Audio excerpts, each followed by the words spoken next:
The sounds and images from Penn State University over the past year are indelibly etched into our minds and the game of college football forever. Joe Paterno is no longer the head football coach, effective immediately. From the ashes of a proud program and community spring the seeds of hope. This program was not built by one man, and this program sure as hell is not going to get torn down by one man. We're going to show up every Saturday, and we're going to raise hell. I'm confident that the football team that we have here today is going to stick together. It's senior day at Beaver Stadium as the fans pay tribute to those that stayed, played, and persevered.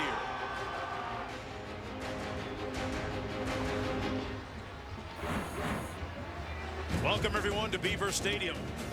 Today's senior day. College football presented by 5 Hour Energy. Wisconsin against Penn State. 30 Nittany Lions seniors awash with emotion today in the wake of the last 12 months. As Bill O'Brien, the head coach, gets ready to coach his final game of the season here at home. Hello everybody, I'm Mark Jones along with Brock Heward. Jessica Mendoza down in the field joining us in just a few moments. You know, during the last 12 months, the football community here has been through some unique, trying, unprecedented circumstances. Doubters, Brock said, they may not win 2 or 3 games this year, but through it all, they've looked like a real monument to resolve. You know, Mark, spending a lot of time here this week in person and on the phone with Bill O'Brien, it became very clear to me.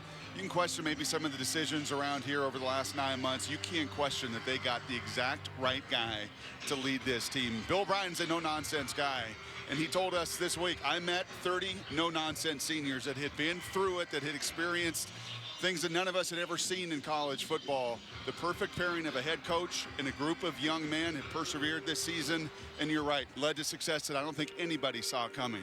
Bill O'Brien has hung his hat on their great leadership, and they have run the spectrum of emotions, including some interesting ones today as well. For more, downstairs to Jessica.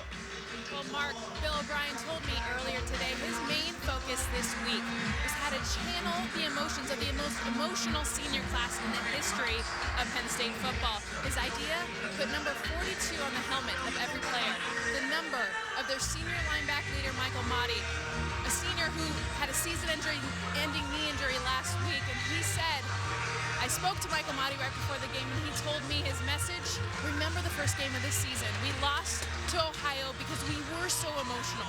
Figure out a way how to channel those emotions and focus those emotions on beating Wisconsin. Yeah, Jessica, it's a team that has dealt with strong emotions several different times this year. Meanwhile, for the Badgers on the other side, they got a record breaker on the brink when we come back.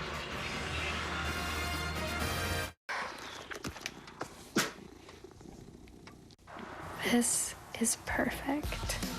Packers are going to be tough this year. Hope so. Aww. Yeah! I mean, aw, yeah. That's 6 sacks on the season. Actually, it's 7.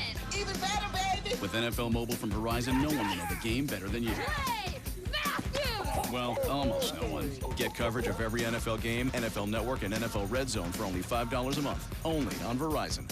Beer is better in black. Dresses are better in black. And even getting home safe is better in black. All right, everybody in. Enjoy Guinness Black Lager responsibly. When I go out on a stage, it's beyond for me just music. Wardrobe and hair is a part of the performance. When customers are checking themselves out as they're walking out the door, you know they really like their cut. When you rock something, you're giving it your best. Supercuts gave me a really great haircut.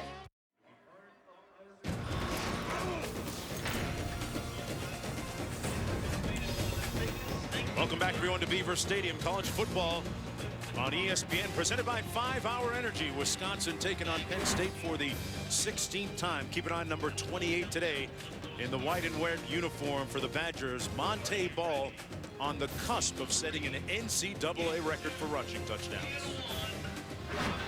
Breaking that record would mean a lot for me. I'm just running with heart, running with determination and that drive that I didn't show at the beginning of the season. Ball to the end zone, touchdown, Wisconsin. And Ball is in for the touchdown.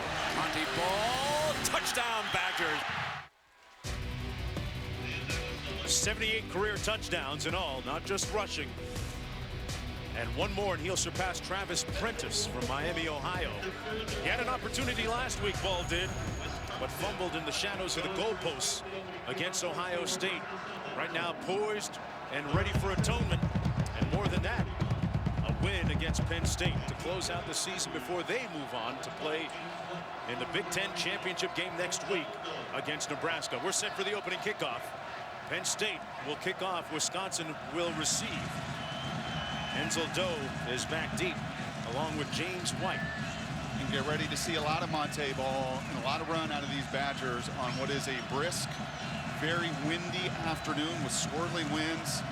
And the quarterback making just his third start. I expect to see plenty of Monte this afternoon.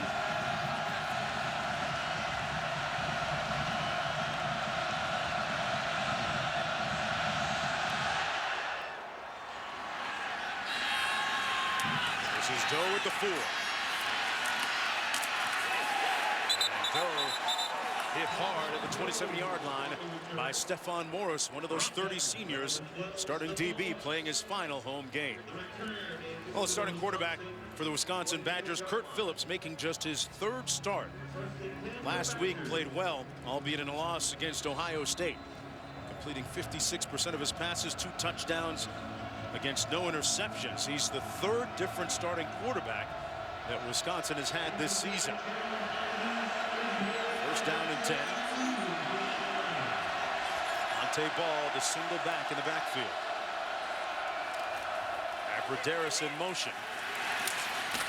And Ball with a nice gain of about 7.5 into the boundary. Got a good block from Rick Roy. Meanwhile, there's a look at Gerald Hodges wearing Michael Mahdi's number. Mahdi, the injured player, the linebacker, not playing for Penn State. There he is wearing the headset. What does he bring? He's the second leading tackler. He is the inspiration. It really says something when they put your number on a helmet for not just your teammates, but for everyone around the country to take a look at. These linebackers are going to have to play very well in his absence. On second and short, they give us the ball again, who picks up the first down all the way out to the 42-yard line. And let's take a look at how Mahdi was injured last week, actually. A fifth-year senior carted off the field after a low block in the first quarter of their game against Indiana. Happened right there. Trainers put a brace on his left knee before taking him to the locker room. He suffered a season-ending ACL tear in his left knee of the third game of the 2011 season as well. James White now in the backfield, ball on the sidelines. Give is to White. He's brought down after a gain of about 1 by Jordan Hill, another one of those seniors. Let's go downstairs to Jessica for more. Mark, Brock, I caught up with Mahdi right before the game, and he talked about what it meant to have 42 on each one of these helmets. And guys, he had to hold back the tears. He was incredibly emotional in what this team means to him and the fact that they are representing him. But he did say, kind of brought it back around, said, you guys, I'm not dead. I am still here. Defensive coordinator Ted Roof says he's the best one that he's ever coached. That's saying a lot. Second down and 9. On the bootleg, wide open, and a nice catch on the play. Still on the move. Touchdown, Badgers! Touchdown, Wisconsin. Melvin Gordon takes it the distance. Number 25, Melvin Gordon. And the silence here deafening at the moment. A 57-yard play. And great execution by Wisconsin. Wisconsin does such a nice job of hiding some of their skilled players. Gordon came in motion. Penn State didn't find him. Good play action, excellent delivery. And as you said, a silencing big play to quiet these hometown fans. Well, Brett Bielema's team already with a spot locked up in the conference championship game next week. They came out guns blazing here with solid execution and lead 7-0 on this 57-yard touchdown run off the patch from Melvin Gordon.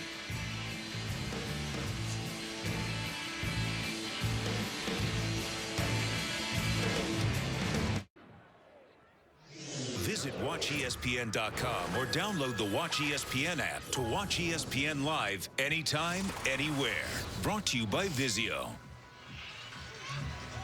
Welcome back, everyone, to Beaver Stadium. Mark Jones along with Brock Huard, Jessica Mendoza down in the field. And on senior day, with all the swirling emotions, Brock, how does that opening touchdown drive and score by the Badgers affect Penn State? Well, that should awaken your senses. This is the difficult challenge that Bill O'Brien has, is to make sure you handle the emotions while still concentrating and focusing. And even though Wisconsin is a run it and slam it in your face kind of team, they're also creative, taking their redshirt freshman speedster, lining him at receiver, coming in motion. You've got to be both disciplined within your assignments, yet channel that emotion. A difficult and demanding challenge.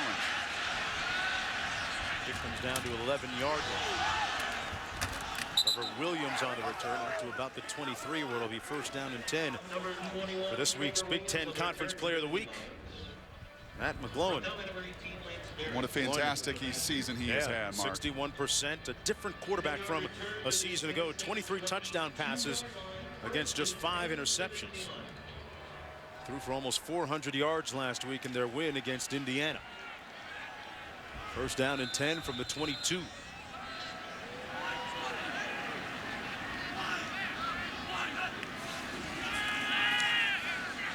Owen looks the throw, fires high and incomplete.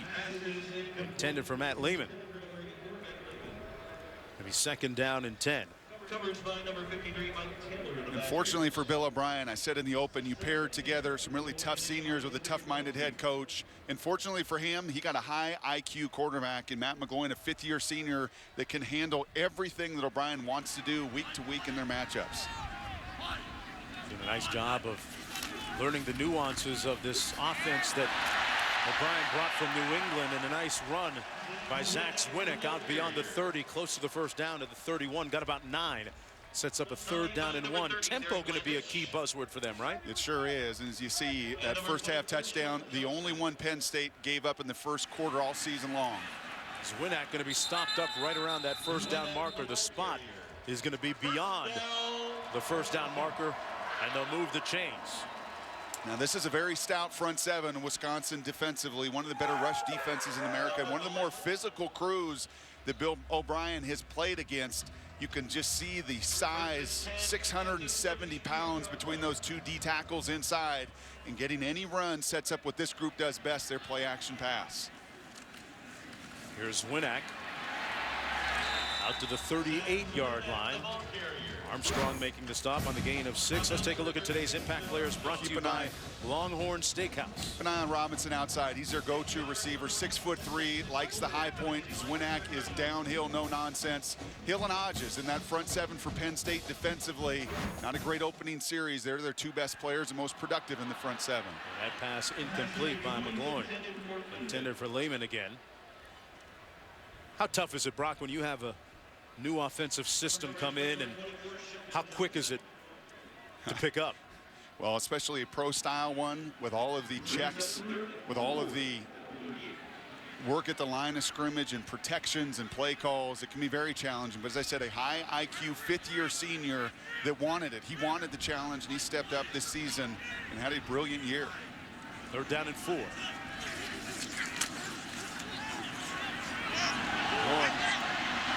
Pass incomplete and a flag thrown on the play. Intended for Zwinnack out of the backfield. Sheldon Johnson in on the coverage for the Badgers. The strong safety.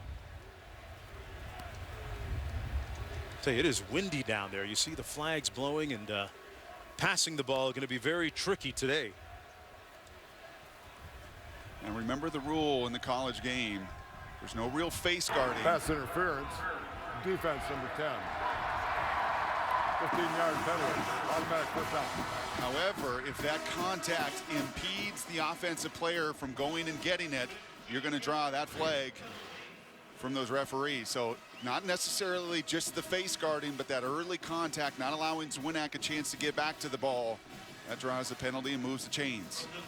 Brett Bielema's defense has only allowed 15.3 points a game in the last 6 conference games. We talked about how stout they've been. And this amongst the least penalized teams in FBS. Watch play pass. Once you get in this neck of the field, and this is your go zone and take a shot, especially with one single safety, All the check with me, a great area for your play action shots.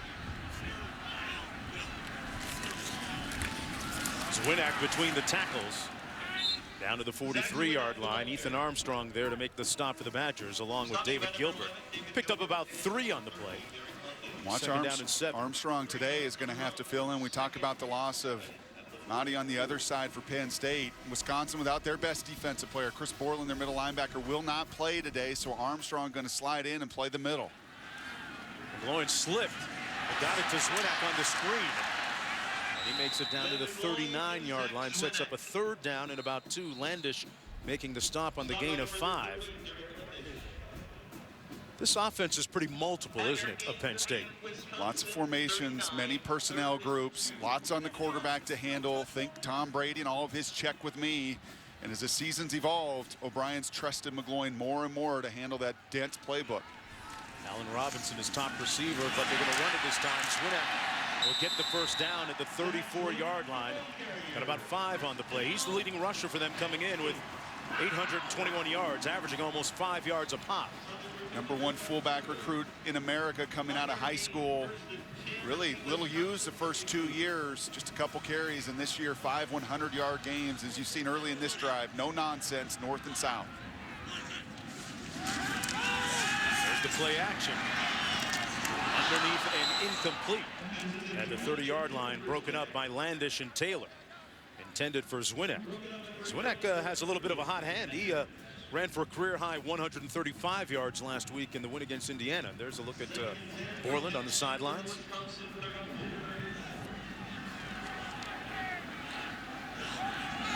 Backs lining up out of the eye on 2nd and 10. Strange silence here in the stadium.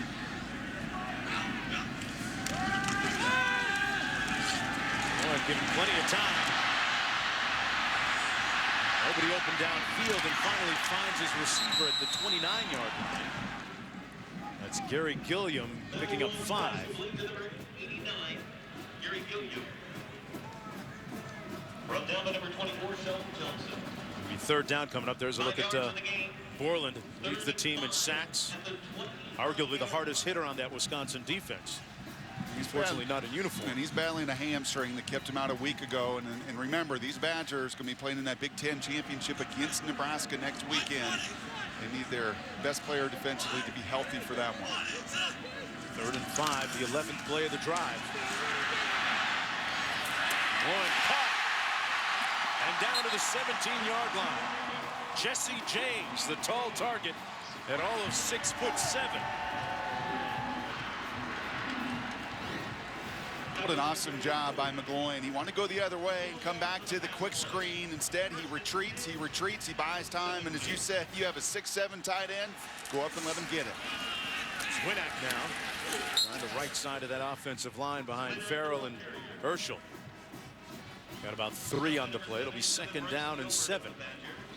That's going to be a win, Mark, this afternoon. 3, 5 yards, early down runs, because as I said earlier, what McGloin really likes to do, I asked him yesterday his favorite play, and it's all the play action pass, the shots downfield to those tight ends, all set up by the early down run success. Zwinak again. Popped up right around that 1st down marker. Having a lot of success between the tackles. Johnson making the stop. And what a great look there. And this is where some of the matchup comes in with Penn State. I had not seen this kind of run action here much this season, but knowing how aggressive Wisconsin is, their leading tacklers, all those linebackers, did you see the fast flow and then the hand back the other way? Excellent execution in the run game. It's Zwinak again in the run game. Down to the 3-yard line. He's got 3 consecutive 100-yard rushing games, 5 in all in the season. Picked up 4. He also had 29 carries against Indiana, 28 against Northwestern. It's 6'1", 232 pounds on a cold, windy Big Ten kind of day. Do you think he minds toting it 30 times? This is what November football is like in this conference. 2nd and goal coming up.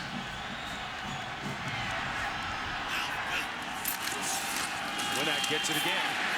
Touchdown, Nittany Lions.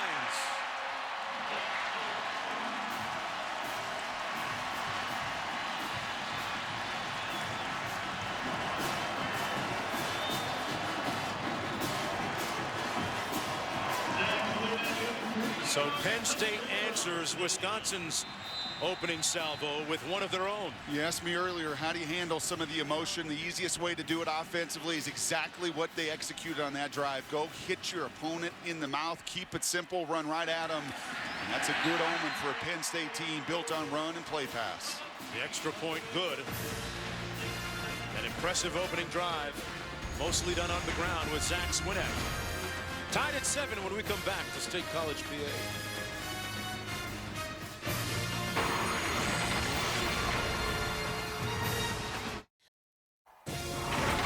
ESPN College Football is presented by 5-Hour Energy. Hours and hours of energy. And in part by iShares. Visit iShares.com to learn more. This is what it looked like earlier today. Bill O'Brien leading his Chargers off the bus. Senior quarterback, former walk-on, Matt McGloin, Jordan Hill, another one of the 30 seniors appearing for the final time, and you saw some tears in his eyes as he made his way to the stadium.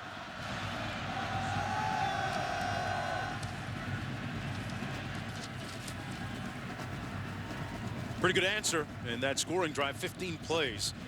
Using up almost 5 minutes on the clock, and the way in which they did it, Brock, was pretty methodical. That's exactly right. 3 third-down conversions. That's what you're going to have to do against Wisconsin. They don't typically give up the big play. You're going to have to earn it. Penn State did on that opening offensive drive. Denzel Doe. Doe with an alley. There's a flag down. Doe down to the 48. A great burst that time by Kenzel Doe, the sophomore. Flag back at the 29-yard line. It's pretty remarkable. A Wisconsin team, on average, just 3.5 penalties a game. #1 in America a season ago, and already in Bielema sees it, and he's letting them know that's 2 critical calls. Pass interference, and now a call here that could bring back some significant amount of real estate. There is no foul on the play. The block was a side block. Let's go back to Wendy in the studio. Mark, thank you very much. It's a Taco Bell studio update. Auburn and Alabama. Here's Eddie Lacy. He now has 4 rushing touchdowns in his last 2 games. And it's Alabama on the board first, the #2 tied, leading Auburn 7-0. And in Oregon, trying to bounce back after its first loss of the season, leading Oregon State 12-7. Mark? All right, Wendy, the ball all the way out to the 47-yard line for Wisconsin, their second series of the game. Aberderis on the fly sweep, got it with a good hit of steam. Aberderis with a nice cut all the way down to the 29. And off to number 4, Jared Aberderis. A gain of 24 on the play. Look at Bill O'Brien. He was working the officiating crew for that call. I mean, working them like a part-time job, working them.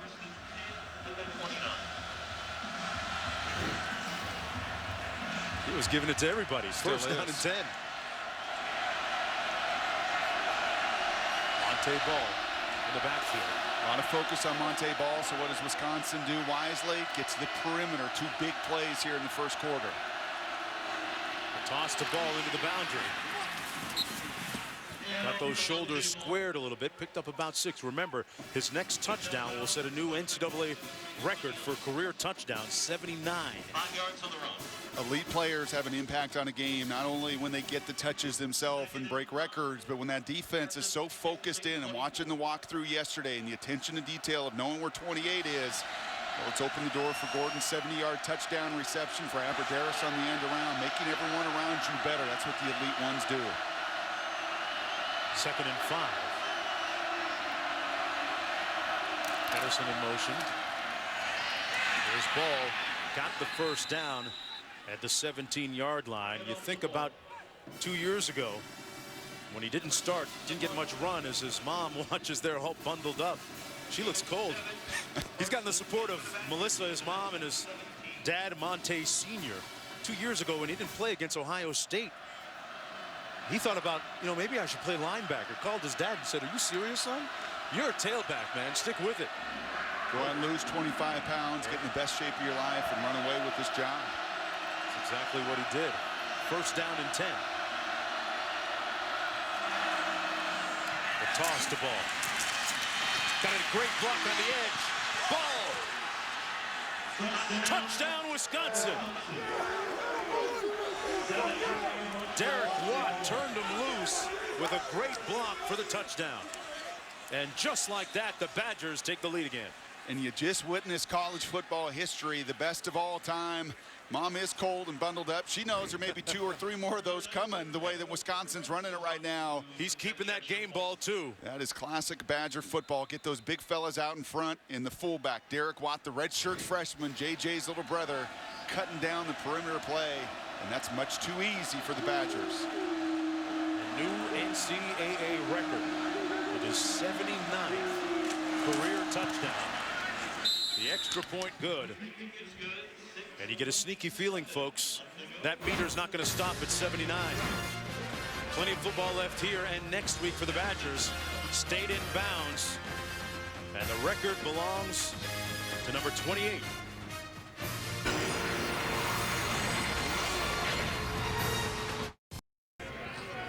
Monte Ball with a touchdown run a few moments ago. The Badgers with the lead. Ball running into the NCAA record book with 79 career touchdowns, surpassing Travis Prentice. And he also tied the NCAA rushing record with 73. And that ties Prentice. Penn State can't get off blocks if they don't get more penetration at the line of scrimmage. You said it on your call earlier. There's going to be a few more of those for Mr. Monte Ball. That offensive line for Wisconsin, though, it's a formula that has been successful going back to the Barry Alvarez era. You get the big, strong guys locally. And you always used to say, I get the offensive linemen from Wisconsin and Iowa, go shopping for the hands and speed in Florida and other places. Here's Williams. And Williams out beyond the 25 and 27. Let's go back to our studio with Wendy. Mark, thank you. A check on Oklahoma and Oklahoma State on ESPN. Here's Joseph Randall on the carry, the 1-yard touchdown run, and it's Oklahoma State with the 7-0 lead, 6 minutes to play in the first quarter. And on ABC, Florida State, still plenty at stake for the Gators. E.J. Manuel picked off by Matt Elam at the Florida 13 and returned for no gain. Mark? All right, Wendy, back here, first down and 10 from the 27-yard line. State with the ball for the second time in this game. Lloyd with a quick two-step drop. Hit his receiver in stride for the first down at the 41-yard line. Matt Lehman again. Such a nice job with their tight ends. That's where they create mismatches. Lehman's a tight end. We saw James earlier. You keep base defense on the field. You get the matchup you want. Winak trying that right side of the offensive line. Another gain of about 7 on the play. Are you surprised with the prolific scoring so far, albeit early in this game? Well, I am most surprised the way the Penn State is running it right at this front 7. This is a crew that's number 9 in America. I mentioned earlier, 360 pounds at D tackle. They are stout in their front 7. Bill O'Brien told me quite honestly he didn't know if he could run it all at this group. And they're not just having a little bit of success, they're having a lot running right at them.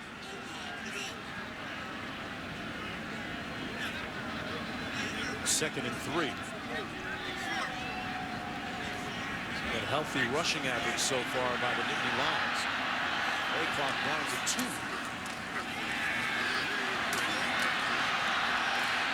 And Owen Wisely throws it away, and it's caught. Wow. It looked like he was trying to throw it out of bounds, but Lehman said, hey, let me go get it. An 8-yard pickup and a first down. That's 6'6" tight end. Tremendous job for the redshirt junior who's gone from Shippensburg University to Penn State, Harrisburg University to Penn State to finally find a home here with the Nittany Lions. What a catch and keeping those feet in bounds. Got the 1 down. Here's Winak. Got 2 on the play.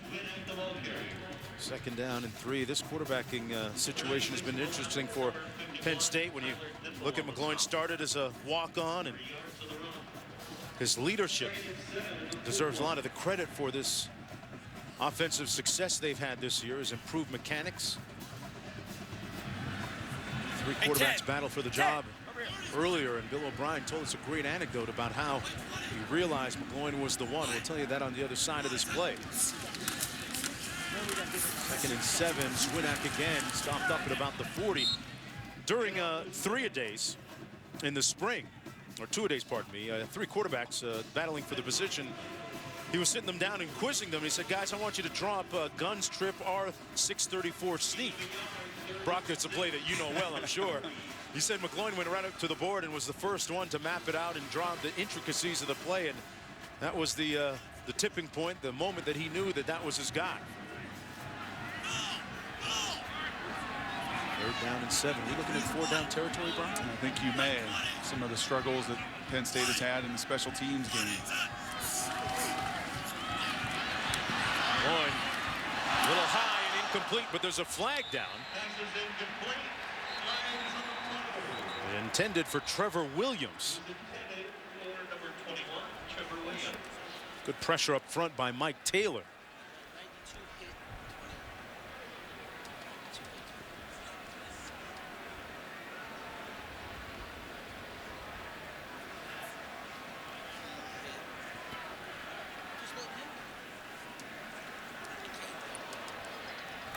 There are 2 fouls on the play. Personal foul, 76 offense. Personal foul, 96 defense. Those penalties offset, replay 3rd down.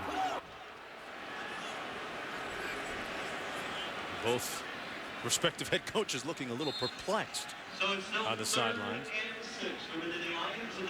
Gonna run this one again. We talked about some of the emotion that comes into this game, and for some of these, not some, all of these seniors for Penn State playing the final game. And chippy and physical at the line of scrimmage. Names we haven't heard so far, partner. Allen Robinson, the leading receiver for the Nittany Lions. Might this be the time? Going up top, a little bit of contact, and incomplete. Good pressure up front coming from David Gilbert on McGloin. And it's 4th down. And that's been some of the surprise here as well. This Wisconsin crew not real good at getting after the passer. Just 53rd in America in sacks, but they're getting enough push. And you saw earlier McGloin having a conversation with his lineman, not real happy about how many times those defenders have been in his face, not allowing him to get into some of the timing in the rhythm necessary in this pro-style system. Alex Butterworth punting from midfield. And Aberderis making the fair catch at the 21-yard line. 1st and 10 for the Badgers with the lead when we come back. Today, forever, Penn State. Man, what a great day of college football, Brock Hewitt. Showdown Saturday on ESPN continues tonight with a heated rivalry. Steve Spurrier's number 12 Gamecocks taking on Dabo Sweeney's number 11 Tigers. College football primetime presented by Hampton Hotels.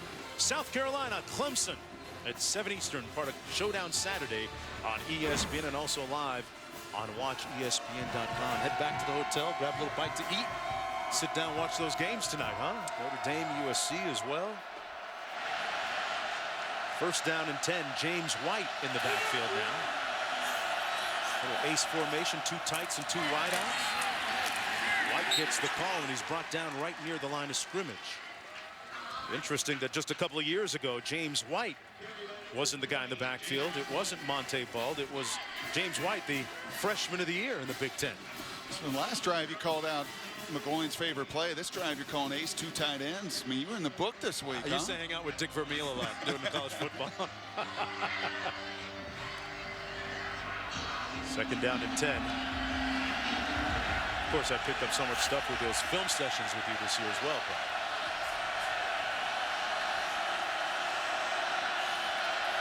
Pedersen in motion. Pass complete out of the backfield. That's the fullback, Derek Watt, still on his feet enough to pick up the 1st down.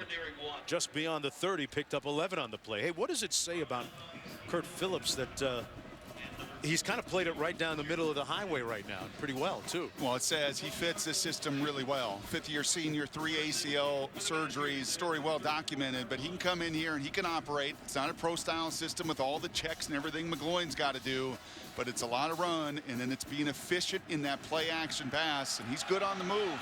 2 for 2 already in this 1st quarter.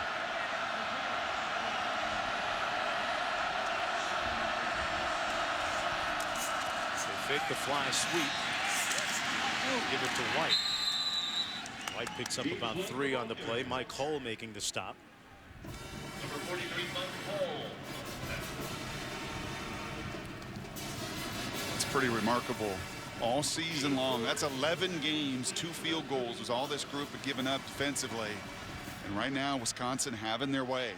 Inside, outside, the toss sweep, the zone run, the play action off of it. And I think doing more than anything, a really nice job with the window dressing. Some of those shifts and motions ahead of time right now, given that emotional Penn State defense, a lot of different targets to look at.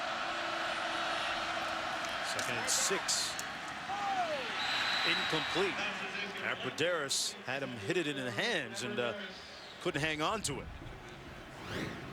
That's a catchable pass. That's a corner blitz. That's right where you want it.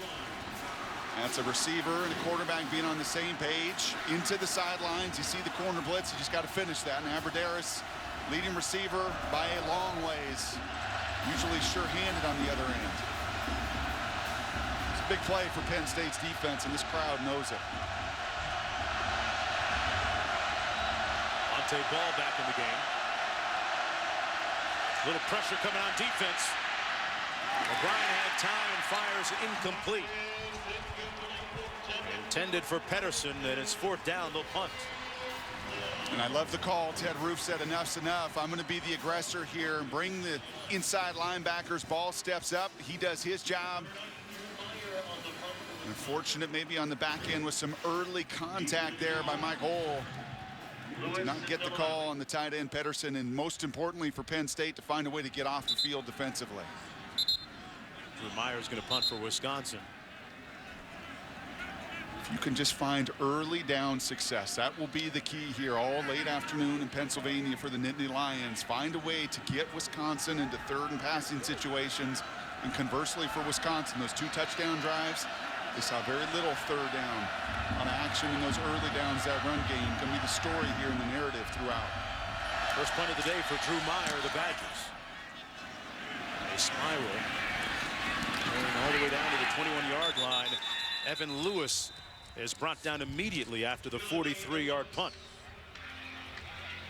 Well, the 14th annual ACC Big Ten Challenge kicks off Tuesday night on ESPN.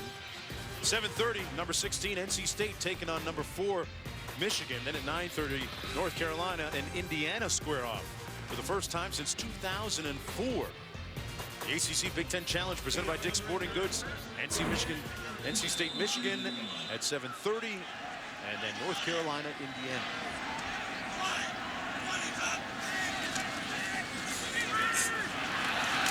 And brought down immediately is Trevor Williams. Nowhere to go after the pass complete by McGloin. And you said it earlier, a little bit surprised we've not seen more of number 8, and that's Allen Robinson, and he's the impact player for Matt McGloin. His target outside has had such a phenomenal year. It's broke the single season record in receptions. And right now, Penn State having a hard time with some of this zone coverage to get him a one-on-one. Loss of 2, 2nd and 12. Winak on the draw, nice burst up the middle. And a first down at the 34-yard line. Kind of like that play call, huh? 15-yard pickup for the Nittany Lions. You'll see that a bunch in the NFL. You get stuffed on first down. You want to try to avoid 3rd and extra long. You do that with your big bruiser running back. Give a lot of credit to the interior of this Penn State offensive line. They're getting movement, creating some creases, and giving Zwinak an opportunity to get started.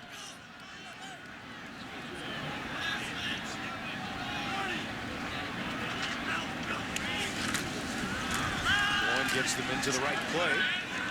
Such was the design, a gain of about 2. You know, it was interesting in our meeting with Bill O'Brien, asking him what trait or what skill from the NFL he thinks translated and helped him here in the college environment. He says, very frankly, I don't BS these kids, quote unquote. No nonsense, straight up, and these kids have been excited, especially this quarterback, to learn an NFL-style system. We're going to take a shot up top. And incomplete. Intended for Mosby Felder. Marcus Cromartie there on coverage, and that's the end of the first 15 minutes on Senior Day for 30 seniors here at Penn State. Wisconsin with the lead when we come back.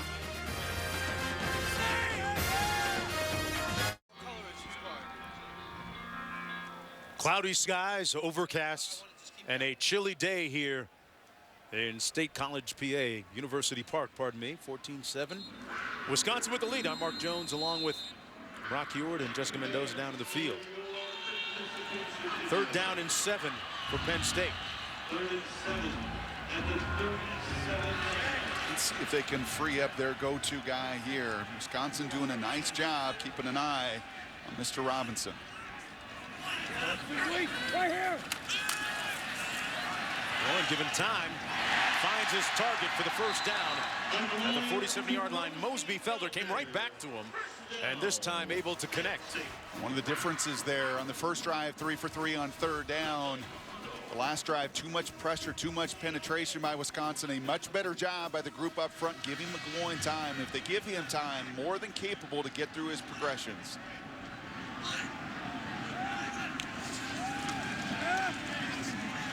Double move. Got a man and almost intercepted, underthrew it, intended for Robinson. Let's go down to Jessica. Well, Mark, you guys talk about the emotion and the fieriness of Matt McGloin. Yesterday, I went to their walkthrough, and he had underthrown one of his wide receivers. And he got so fired up. Bill O'Brien said, hey, this is a walkthrough. I know it's your last, but you need to control these emotions. Be able to stay calm, save it for tomorrow. But that's the kind of guy and player Matt McGloin is. A great leader, as stated by his head coach O'Brien. 2nd down and 10. Anderson gets his first touch, nowhere to go though. Going in the wrong direction. He's going to be marked all the way back to the 42-yard line. Mike Taylor making the stop, a loss of 5. Now take a look at these flags. We've seen on 2 occasions McGloin, and he was out early in pregame trying to find just the directions of these swirling winds here in this stadium. And you've seen 2 deep balls. The miss right before the end of the quarter and a double move to Robinson where that ball hung up. You got to find a way to cut the wind on those deep shots. A little bit more velocity than normal. 3rd and long.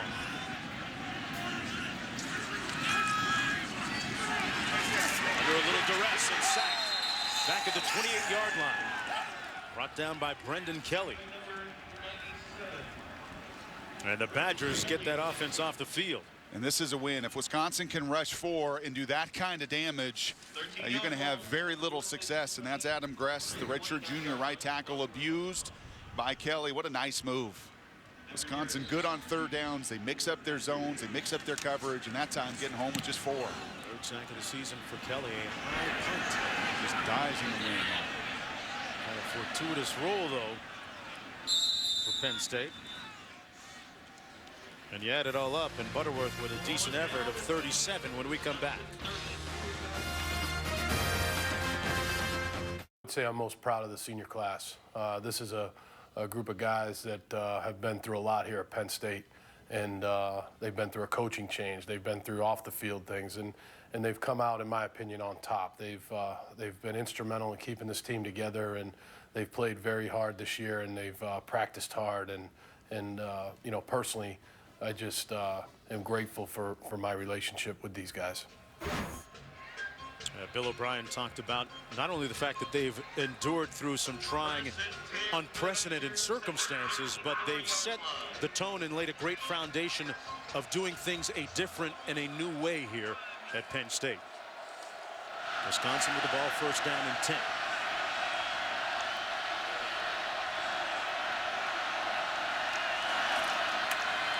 Hands it off the ball. Already has broken the NCAA record today for career touchdowns. And let's take a look at today's Dave & Buster's playbook. And he broke that record on this play. And what you love is watch the big fellas. 348 pounds, 320 pounds, and the fullback as well, all get out in front. It's not just about being big at Wisconsin. It's about being mobile, cutting people down, pancaking them to the ground on a play that will forever be etched into the memory banks because of the record setting. You couldn't have a more perfect play to epitomize what Brett Bielema wants to do offensively. Hey, but being big helps, man. Don't sleep on being big. 2nd and 9. Nice little toss to ball into the boundary. Has the 1st down and then some. Brock, you alluded to it a little bit earlier. the fact that James White was actually the freshman of the year a couple of seasons ago.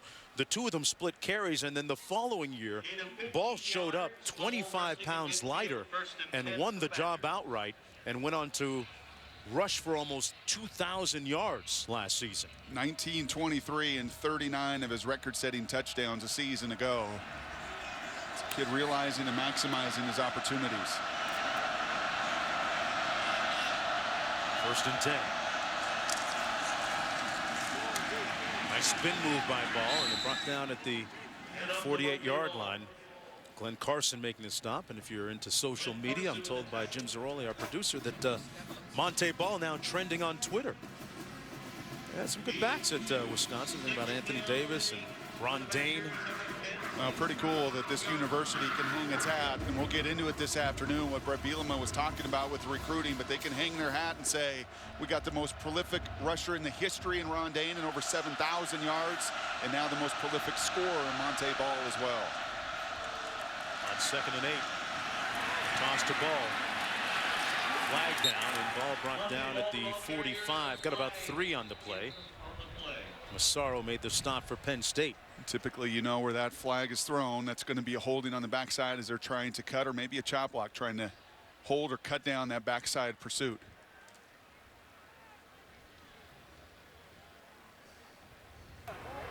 Holding. Offense, number 54. 10-yard penalty. Repeat, 2nd down. All right, so that's going to come back. Two coaches very enjoyable to talk to this week, wasn't it? Tom O'Brien on the Penn State side, and Brett Bielema as well. Just talking about all the things that he had to do with this group this season. 3 quarterbacks, 6 new coaches that he had to integrate into the system here at Wisconsin. And a big change after that Oregon State game with his staff too, Brock. Mike Marcuson, the offensive line coach that he hired this offseason to maybe tweak a little bit. It didn't work. And they went back to some of that old school hitching them out downhill ball. And Brett Bielema, a joy to talk to this week and learn a little bit more of what Wisconsin likes to do. 2nd and 18, O'Brien back to pass. Going to try and take off. Made it back near midfield at the 49.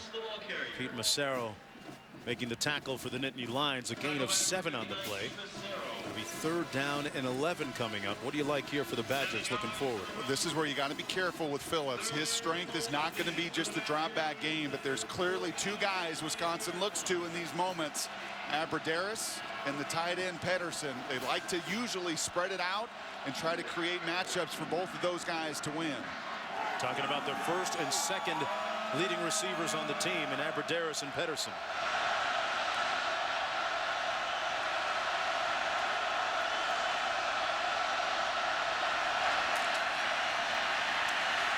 Phillips found Abradaris, and it's a 1st down at the 36-yard line. He was working against Stephon Morris, the senior, but a pickup of 15, and they moved the chains. You know, you have a program with everybody buying in when the leading scorer in the history of college football is willing to do that, willing to step up in pass protection, hit that blitzing free safety in the mouth, and give his buddies on the outside the opportunities we talked about. Get the ball to your best player, and on the perimeter, that's Abradaris for the Badgers. James White in the ball game, takes the direct snap. And nowhere to go, brought down almost immediately at the 35-yard line. Glenn Carson making the stop on the play for Penn State. 2nd down and 9. That was the barge formation, Take a look at this, my friends. That's 2 extra linemen, the 2 tight ends, and 2 running backs. That's over 3,000 pounds. How to equate that to in your game that you love, that hoops game, the 1-4. You get those guys down court. Not quite 3,000 pounds on the hardwood, but you try to just get a body on a body and allow your little point guard, your running back, to find a lane. That's a lot of cornbread up front. Monte Ball between the tackles. Down to the 32. Let's go back to Wendy in the studio. Mark, thank you. Just a look at what's going on elsewhere on ABC. Florida leading Florida State 3-0, the start of the 2nd quarter. And on ESPN, Oklahoma State over Oklahoma 17-3. Mark? Got an injured player. Thanks a lot, Wendy, down in the field. That's Jordan Hill, one of the better leaders on that team. Saying, get me up. Get me up, get me out of here. Did a nice job of holding on to Monte Ball there and making that play. Their best pass rusher. And one of those guys, you asked yesterday, Mark, how many of these guys could have left? And Silas Red left, and a number of the Penn State Nittany Lions left. But these seniors, led by Mr. Mahdi, who has the number 42 on everybody's helmet, he didn't leave. Jordan Hill could have gone anywhere. Anybody's looking for a 300-pound difference maker in the middle of a defensive line. This unit's leading tackler on that D-line the last 2 years, he stuck around. And add him to this list of 30 seniors that have bought in for Bill O'Brien. 3rd and 7, ball in the backfield. Aberderis, and they give it to Ball, nowhere to go. Eluded a couple of tacklers, but stopped up short of the first down. Ball comes loose, but it was dead. Glenn Carson made the stop. It's 4th down. Let's go down to Jessica. Brock, not only did Jordan Hill not want to leave Penn State, but all week long, knowing this was his last week, he didn't want to leave campus. He did not want to leave the football field. He said he was just kind of hanging around. He even told me, he's like, I will be crying during this game. Yeah, we saw some tears from him, Jessica, prior to the game during the walk to the stadium as they got off the bus. Wisconsin going for it on 4th down. They're 8 of 15 in such situations this year. Keep an eye right here. He likes Pedersen in these moments. And Aberderis up top in a one-on-one. O'Brien has Aberderis, got the first down. They convert, but there's a flag down on the play. Aberderis working against Stephon Morris.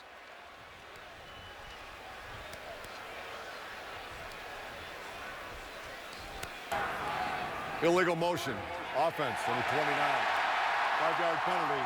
Repeat, 4th down. Well, a lot of penalties against the Badgers, uncharacteristic of them. Well, you want the season. You want to draw the ire of Brett Bielema. You get your team penalized. I like what he said. I spent a year working with Mike Bellotti, and he would say it all the time too.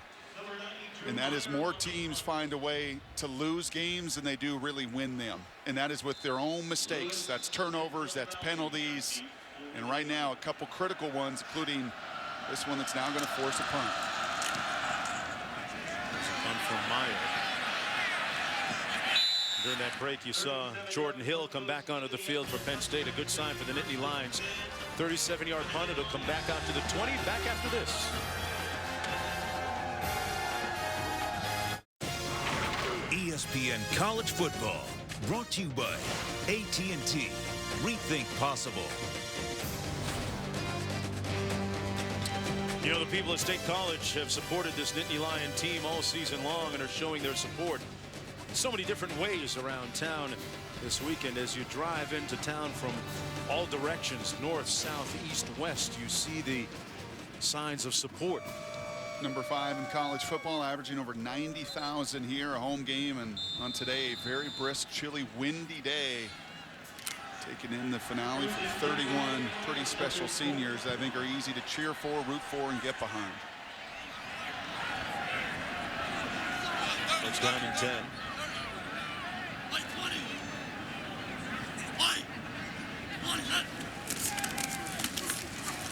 There you go. Michael Zordich on the run, and Zordich going to be stopped up just shy of the 25-yard line. That's the first carry for somebody not named Zwinak today. Zordich, another one of those seniors, a 6'1", 236-pound grad student, actually.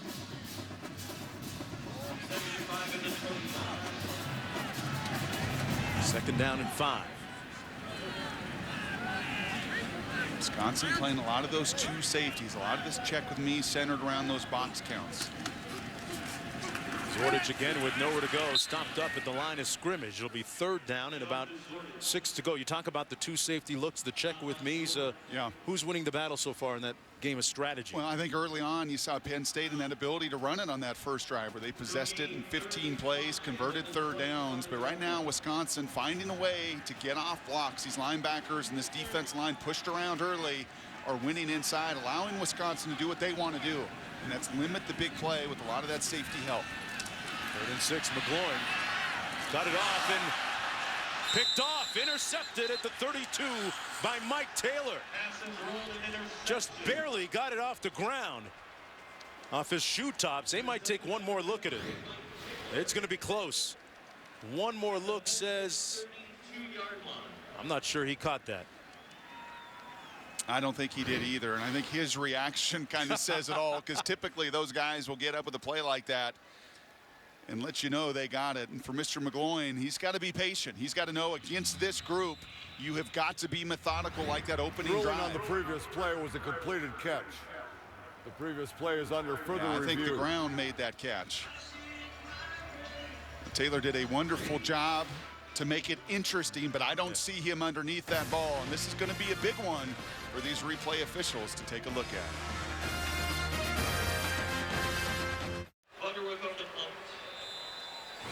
Let's take one more look at that interception or not. There's a look, and the ruling on the field overturned. The video replay official saying that there was conclusive evidence to show that it was not an interception on the punt. Wisconsin will take over with pretty good field position after the 33-yard punt. First down and 10 for Kurt Phillips.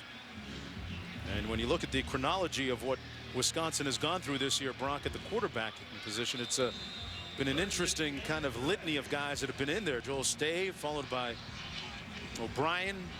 Pardon me, it was O'Brien, then Stave, who was hurt, and then Phillips taking over for the last 3 games.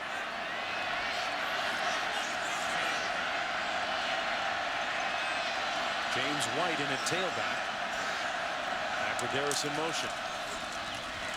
Going to be White, who picks up about 3. Let's talk about the quarterbacking position this year for Wisconsin. A major departure from who they had there last year, who's in Seattle, your hometown now. Yeah, I love what Brett Bielema said. He said, if I would have had Russell Wilson for 4 years, we would have rewritten every record in the record book. And instead, he's walked into a situation with Danny O'Brien that struggled early.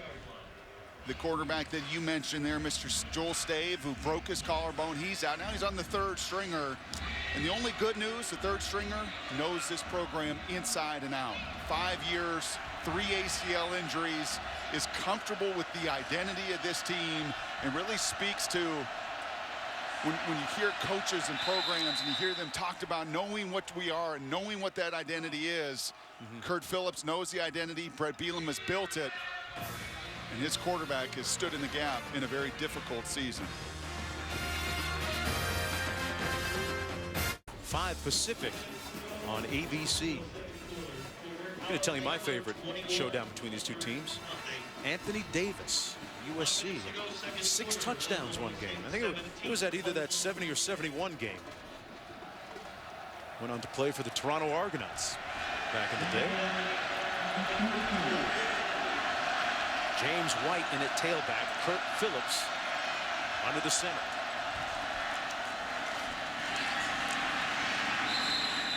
And White run out of bounds at about the 45-yard line. Got about a yard on the play. I'll be curious with this call here. This is your 3rd down. We talked about earlier some of the narrative being, can Penn State force Wisconsin into some passing situations? And right here, you're right on the threshold, and I wouldn't be surprised. We saw Wisconsin a week ago run it a bunch on 3rd down. That's a good look at Ted Roof, the defensive coordinator. Now, I wouldn't mind spreading this thing out, finding a way and trying to still establish what you do best, which is that run game.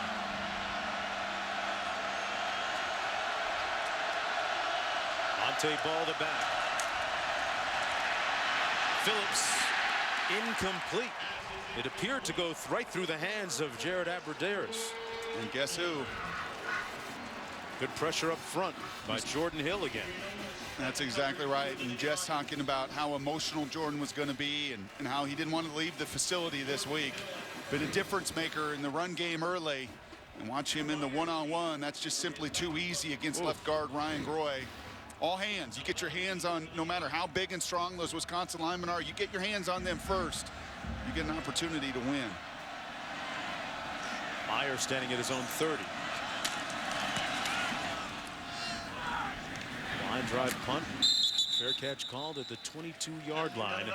37-yard punt, nothing on the return.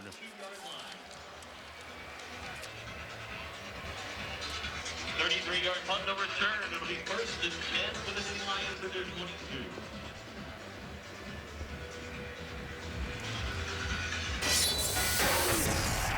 Well, check now on Oklahoma State on ESPN. Here's Trey Jones to Trey Millard. Into the end zone he goes. 17-10. Oklahoma State with the lead.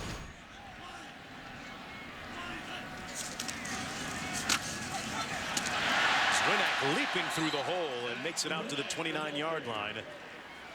Ethan Armstrong made the tackle for the Badgers defensively.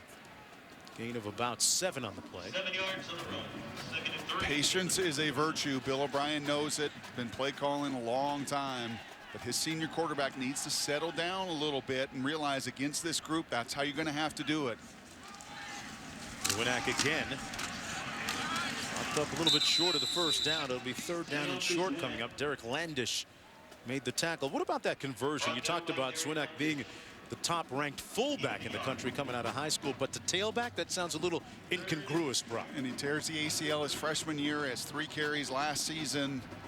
But he's a big physical guy, and that's the one element that I think Bill O'Brien really points to is how much this team loved that weight room, a real change in identity there, and Swinak the feature guy.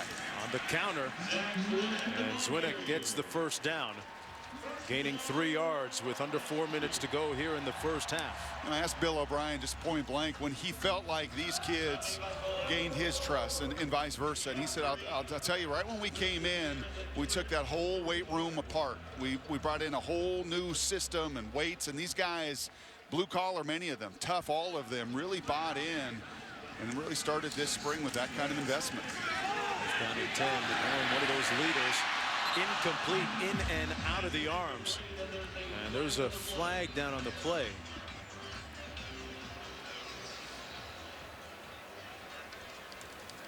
I think that's going to be a hold because once again, Wisconsin getting home with just a 4-man rush. Holding, offense number 76. 10-yard penalty, repeat first down. McGloin doing what he can to get his buddy Allen Robinson started outside. But McGloin right now is uncomfortable in that pocket. And Bill O'Brien knows from his years in the NFL, if Wisconsin can rush 4, and they're getting after McGloin, and they're hitting him, and they're beating Donovan Smith and Mike Farrell, and they're beating and winning those one-on-ones up front. And if he doesn't have time to get comfortable and set his feet, going to be a long afternoon. Makes it 1st down and 20.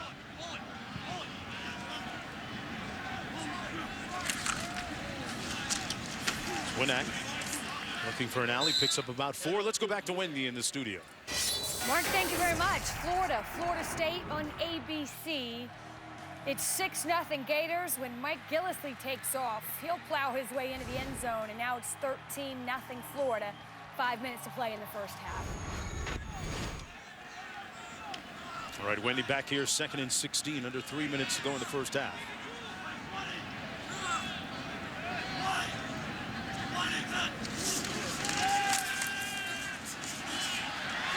McGloin steps up, completes it at the 31-yard line. The catch made by Swinak hit immediately by Mike Taylor.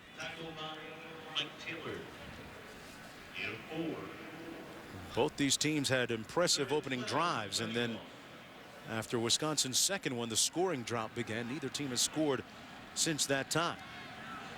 3rd down and 12 coming up for the Nittany Lions.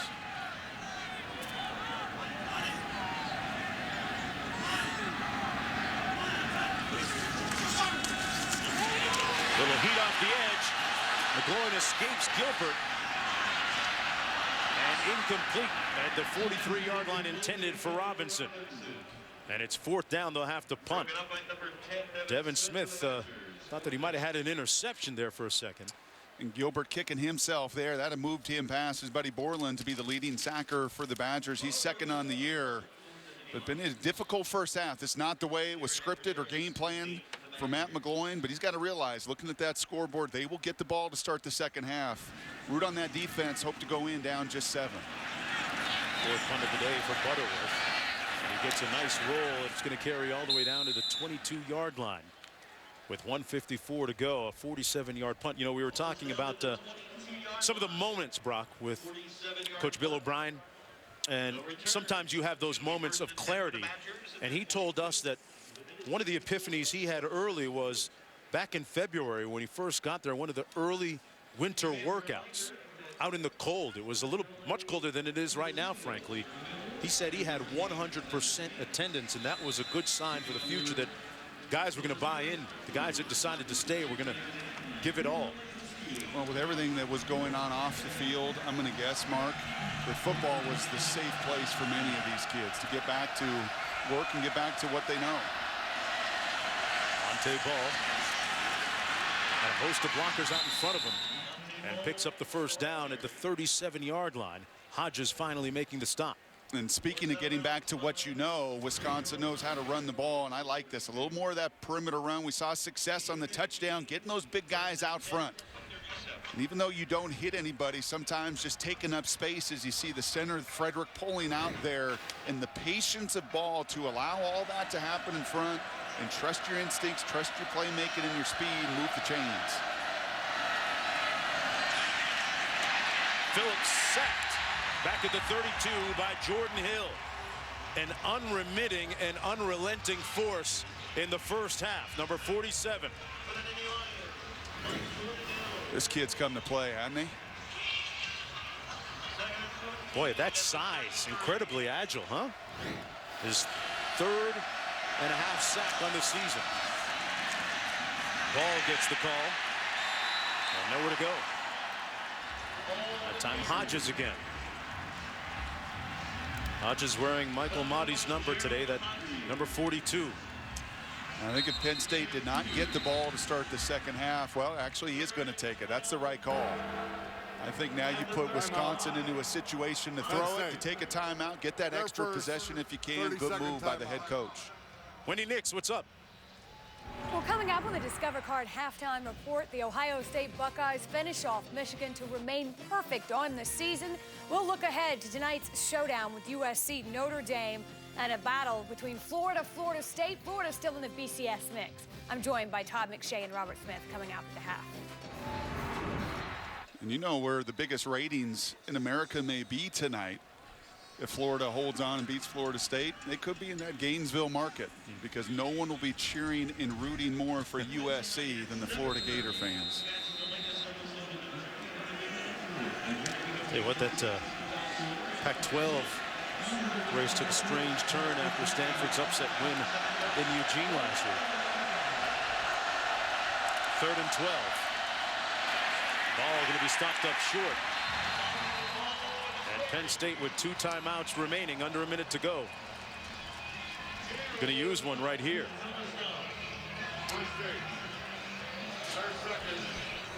Last home game of the season for 30 seniors. The Penn State Nittany Lions, Brock, a 14-7 game. This was a game that I thought would be about where it is right now in terms of the offense, correct? Yeah, every yard's going to be hard-earned on a cold, blustery, wintry kind of day here in central Pennsylvania. You saw both of them start fast, and I think these defenses adjust a little bit, figure things out. And for Penn State, the more they can put Wisconsin in passing situations, the better for them the rest of the game. How does Penn State get things going a little bit more here in an offensive tenor? Because it has been a struggle for them since their opening possession. They haven't been able to put in points on the board. The one element we've not seen a lot of, and where they've been good this season, is some of those wide receiver and even running back screens. Their downhill run game been effective, but any play action and screen game off of it, they've not been able to get that started at all. I'll tell you what, Drew Meyer, partner, just had the punt of the half. A rocket shot, 53 yards, all the way down to the 12-yard line, and he gets them out of a little bit of a hole. But that's okay. And you see many times, Mark, when we do college football, and even pro game as well, where I feel like coaches take those timeouts to half. They don't always maximize the clock management. Bill O'Brien did the right thing. You want to make them punt on a windy day like this. And even though it's not an ideal situation, you will get the ball to start the half and be very conservative here. Don't take the timeouts to halftime is what I'm saying. First down and 10. Going with a little screen pass. Swinak going to be stopped up immediately. Speaking of blustery, cold days, I got to tell you, Brock Hewitt, I'm impressed with the fact that you're just going with the suit today. No coat, no undergarments, no Under Armour, no Nike warm stuff, no long sleeve. Just the sport coat. I'm repping the West Coast. That's how we do it, right? Or you forgot your coat at the hotel, is that it? 2nd and 14 coming up. Predictions of snow a little bit earlier in the week. As Swinnick brings it out to the 15-yard line, picks up 7. And that's going to put a lid on the end of the first half of play. Bill O'Brien's Nittany Lions down by 7. And they will receive the kick in the third quarter. Let's go downstairs to Jessica. Coach, you've talked all this week about the senior class, the emotions, and the rest of the team. How do you feel like they've handled them so far in the first half? I think the team's doing fine. I got to do a better job. I got to do a much better job, figure this stuff out at halftime, and just coach it better. What do you need to figure out? Just got to move the ball. We got to move the ball and do a lot better job than we're doing right now. All right, thanks a lot. Got it. That's the end of the first half. It's 14-7 right now. Let's throw it to Wendy Nix in the studio for the Discover Card halftime report.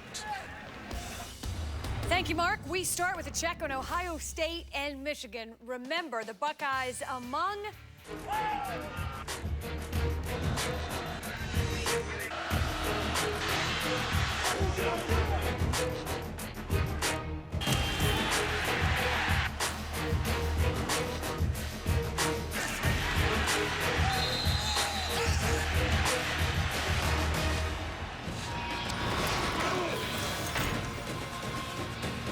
Welcome back to ESPN College Football, presented by 5 Hour Energy. Under the lights, University Park, Pennsylvania, Nittany Lion Stadium, Wisconsin leading by 14-7 as we get ready to start off here in the third quarter of play. 30 seniors playing their final game on senior day for the Nittany Lions. Mark Jones chopping it up alongside Brock Heward. Jessica Mendoza downstairs. Brock, at the end of the first half, Jessica spoke with Coach O'Brien. Coach said, I got to fix things and coach them better. What does he mean? What does he do? Well, I think what he would love to see, if I told him yesterday that his running back, Zach Swinak, would have 90 yards rushing in the first half, he would take that. The problem is they've got nothing off of that. This is an offense, a pro-style offense, and think of the New England Patriots that he coordinated for years. It gets plays down the field in the passing game. Right now, Matt McGloin has 47 yards passing on 18 attempts, so they have not been able to pay off a productive run game with anything down the field. On the return, this is Bill Belton. Down to the 12-yard line, and let's go downstairs to Jessica. Well, I caught up with Coach Bielema. He told me in the first quarter he was very happy with his team's offense. Second quarter, he said penalties killed them. He's like, there's a reason why we lead the country in penalties. We need to keep that up. And he said defensively, he said take advantage of those turnovers. They should have capitalized and scored on the turnover opportunities they had. All right, Jessica, of course, Penn State trying to atone for a 45-7 loss last year at the hands of the Badgers. As Winak between the tackles out to the 22-yard line, stopped up by Armstrong. I would also expect to see a little bit more of Allen Robinson, and maybe not a little bit more. How about a lot more? This is a leading receiver with 73 receptions coming in, and Allen Robinson had just one for -5 yards in the first 30 minutes. One delivers a strike. Complete to number 15, Alex Kenny. There's one of those little shots down the field, one of those chunk plays off of play action pass that you think should be there, as well as you're running the ball. Find a way to hit some more of those intermediate throws down the field. McGloin has done it all season long. Swinak again over the 40 to the 41-yard line.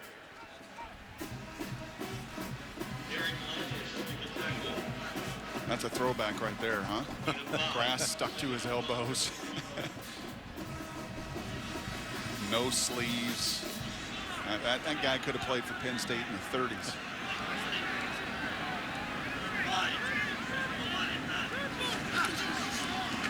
Gets the call again. Swinak stopped up about 3 yards short of the first down. Swinak actually with his 6th 100-plus rushing yard game this season, and his 4th in a row already. The meter's still running on him. Look at the paint. We love the paint on the arms. The elbow pad's a bit bloody, grass stain. That's old school ball right there. 3rd and 3.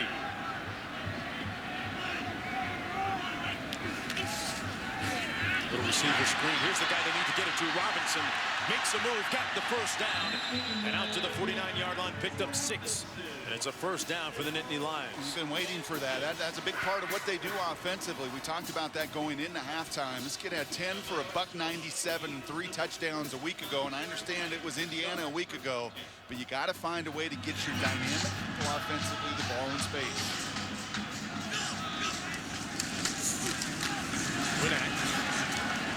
side of that offensive line down to the 47. Yeah, back to Allen Robinson. Last week he broke O.J. McDuffie's Penn State single season reception record. It was set back in 1992.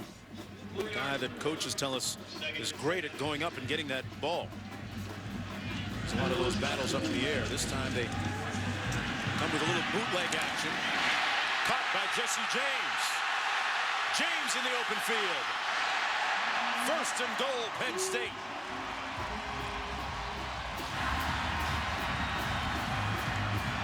You know, in reading Bill O'Brien's body language when he was talking to Jess going into halftime, you just had the sense he put the first 30 minutes on him. He knew there was more offense there, more opportunities with this, the play action pass and the weapons he has. Zwinak down to about the 7-yard line. Was that pass intended for Jesse James? There seemed to be a couple receivers in the vicinity to make the catch. What do you mean, Mark Jones? If you ask Mr. McGloin, of course that was intended for him. What are you looking at? Second down and goal coming up. A promising drive here to start off the third period for Penn State. You just feel the rhythm, don't you? Something they didn't have outside of that opening drive of the first quarter.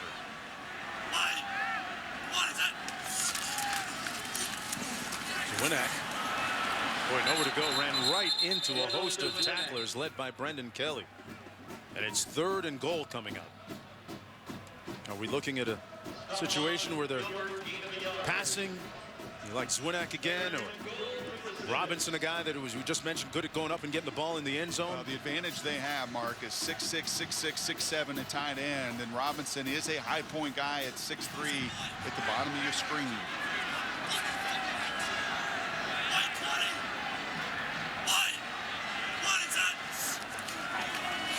Third and goal. Going plenty of time. Caught. Touchdown. Mosby Felder.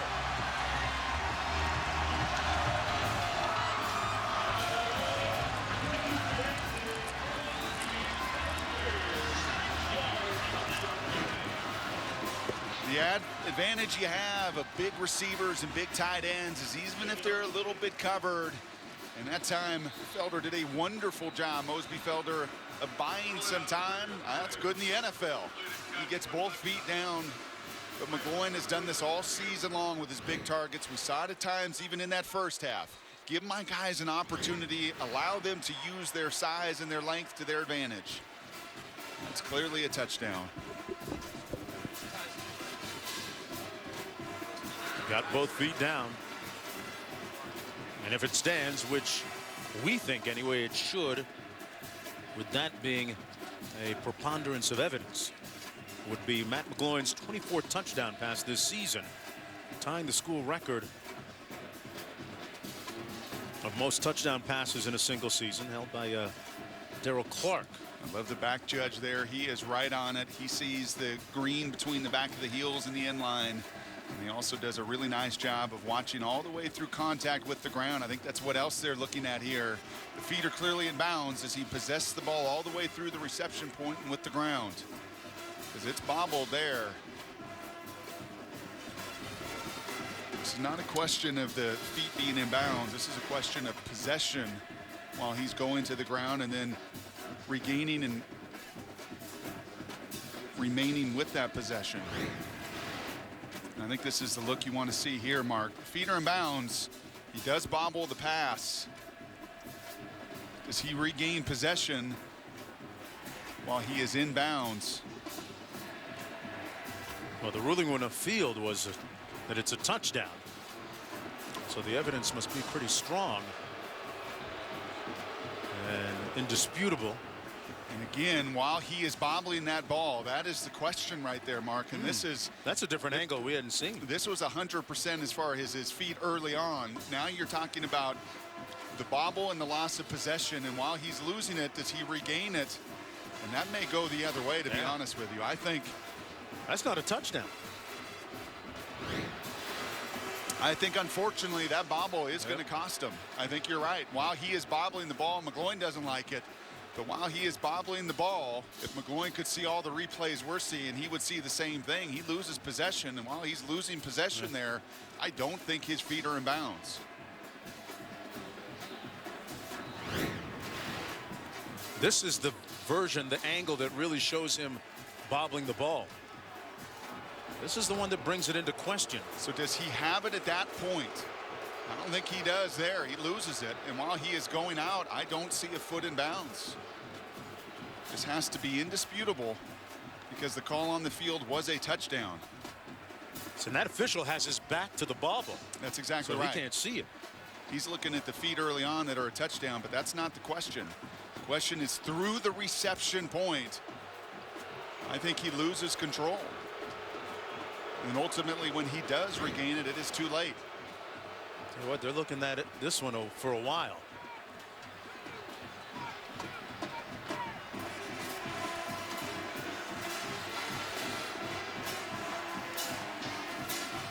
Much better protection.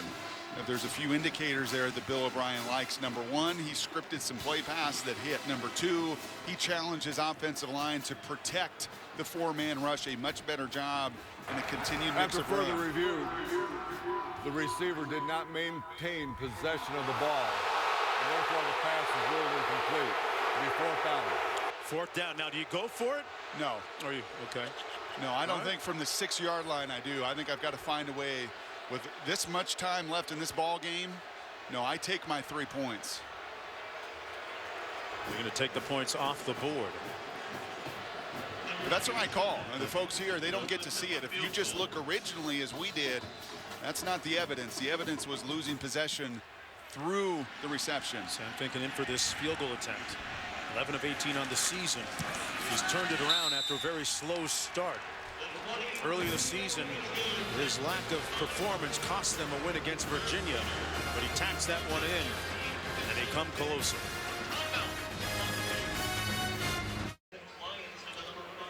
Tell you what, it's 30 degrees here, but it is hot down in the field, figuratively speaking. Our referee, Dave Whitvo, and Bill O'Brien, the head coach of the Nittany Lions, exchanging opinions on the sidelines during that last break. Don't you argue balls and strikes. That reminds me of an old-fashioned manager with an umpire, and the difference there is Bill O'Brien did not get to see the looks that Mr. Whitvo did that clearly show. When Bill O'Brien takes a look at that on replay in the coach's tape, he's going to realize these guys in stripes got it right. Penn State slicing into that lead, though, by 3 points, 14-10. I like that umpire referee not taking any of the business.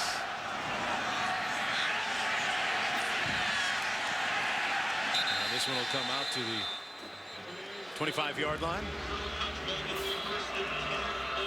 Just as I kind of like the head coach, showing a little bit of the fire and the emotion as well.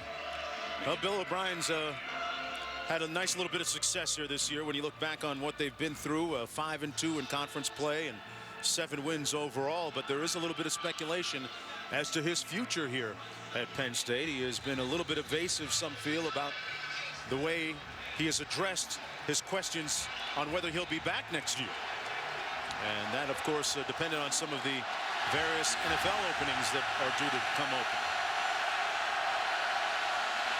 Monte Ball, the single back.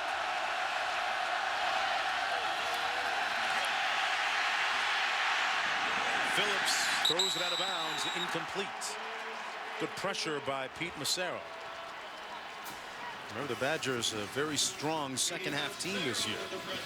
Just typically those big fellas that we've highlighted today, and Monte Ball's touchdown run in particular, and Brett Bielema grows them and develops them and recruits them to Wisconsin. Typically those boys up front get an opportunity to wear people down. It's a lot of girth, and that is a lot of size and strength, and they've got to get back to some of that early down success running the ball.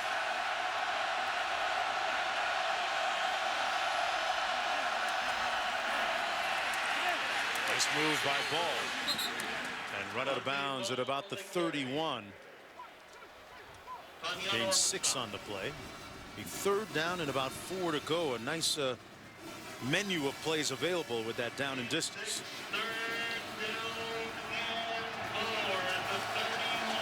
3rd and 4.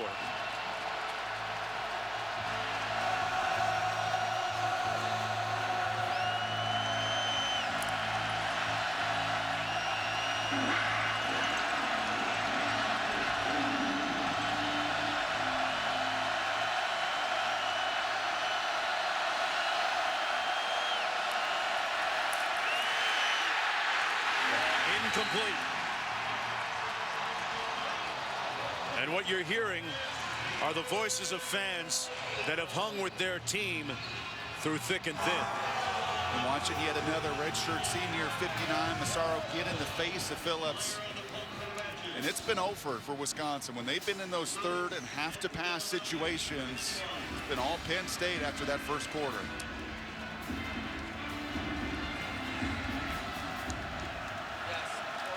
Fifth punt. Drew Meyer, the high one, caught it at 32. Nowhere to go for Evan Lewis. That's what'll be 1st and 10 for the Nittany Lions. But Pete Massaro, you know that saying about pressure, it makes diamonds and it busts pipes. Well, we got a leak right there for the Badgers.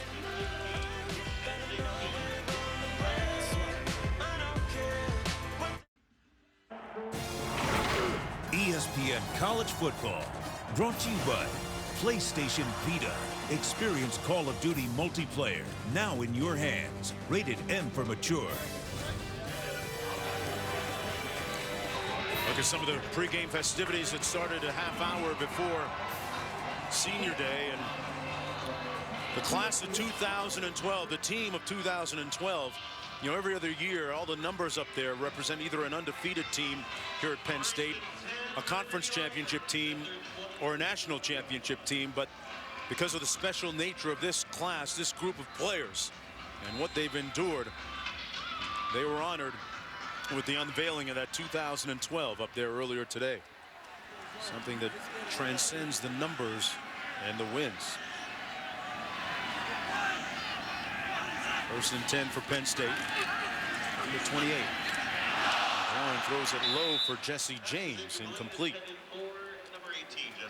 And that was a miss, and McGloin knows that. And a much better job here in the second half of utilizing some of these tight ends, of finding some of these passing lanes. And as I said earlier, much better protection. That's one McGloin knows he can't misfire.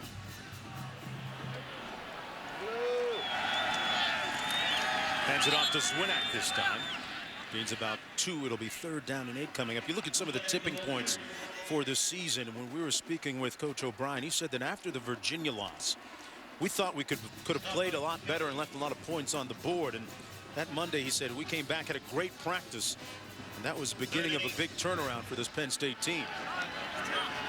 Now looking for their 8th win, looking at 3rd and 8.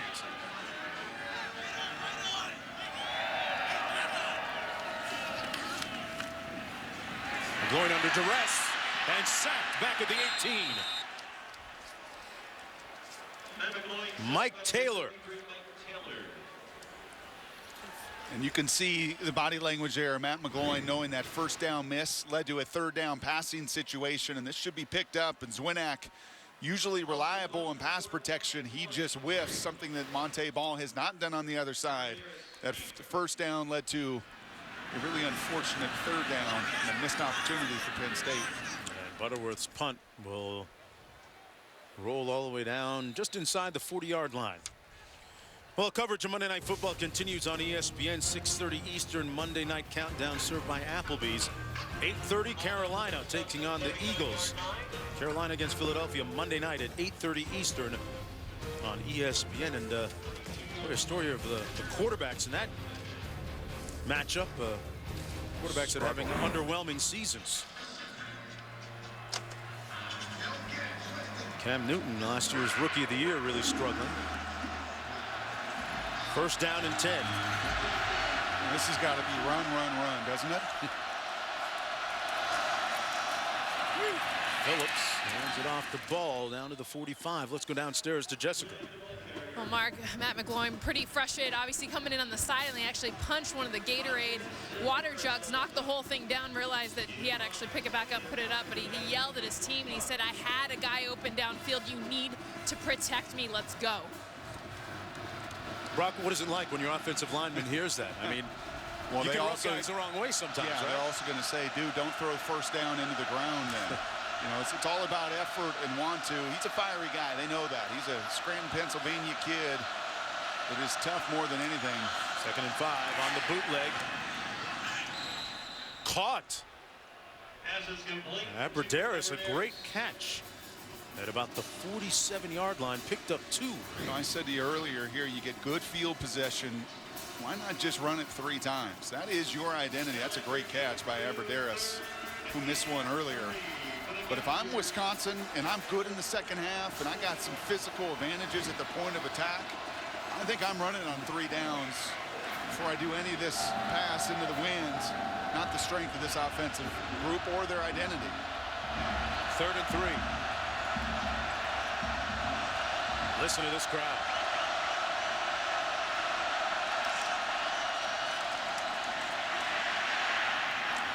Incomplete. 4th down, coming up, they'll punt. Seemed to be in and out of the arms of Aberderis. Stephon Morris, a good job defending. And very clearly here on 3rd down, defensive coordinator Ted Roof is going to bring it. He's going to put the pressure on until Wisconsin beats him in one-on-one situations. He's going to continue to blitz, and this is a play that Aberderis has got to make. You got to extend your hands. By trying to get that and catch it close to your body, he allowed Stephon Morris to break it up. You got to go make that play on 3rd down. 6th punt of the day for Drew Meyer. Takes a Wisconsin roll all the way down to the 12-yard line, 88 yards away. See if Matt McLaurin can get some of that poise back and, more importantly, some of that protection. City Park, PA. Penn State down by 4. Nittany Lions with the football starting from their own 13-yard line. Wisconsin playing the Big Ten championship game next week against Nebraska. Winak right between the tackles and a great burst. 1st down at the 37.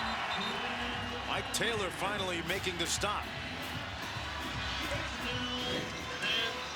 It's called north and south, Jones. And that's not his strength all season long, is beating safeties. His strength is running through that front 7, running through arm tackles. That time not even touched. 1st and 10 after that 24-yard gain.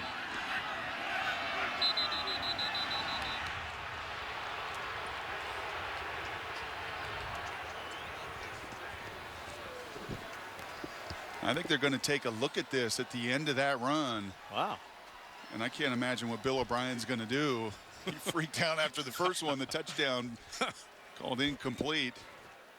And let's see Zwinak here. He did not, speaking of.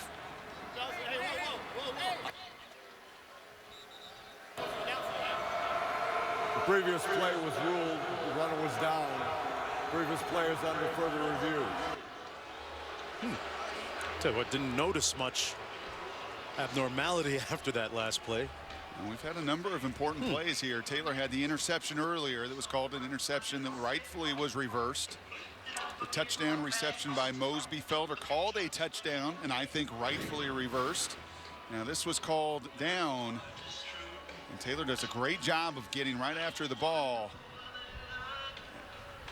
Nothing you can see there. Clearly, the backside as Winak hits the ground. Let's see if this is a little better look.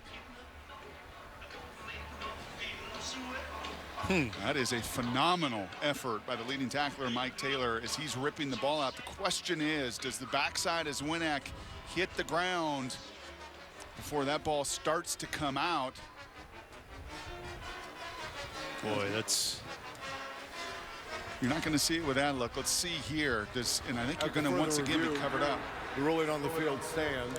Inconclusive. Yes, I don't think he had anything there. I think the backside is winning, but that is awfully close. And what a phenomenal play and effort by the redshirt senior himself. Speaking of seniors all along the other side, this Wisconsin defense, 4 redshirt seniors, 7 redshirt juniors. And that's tremendous technique trying to rip that ball out. Also playing without one of their real studs right next to him. First team all Big Ten linebacker last year, Chris Borland, 44, who the Badgers sure hope to have back off of a hamstring injury next week.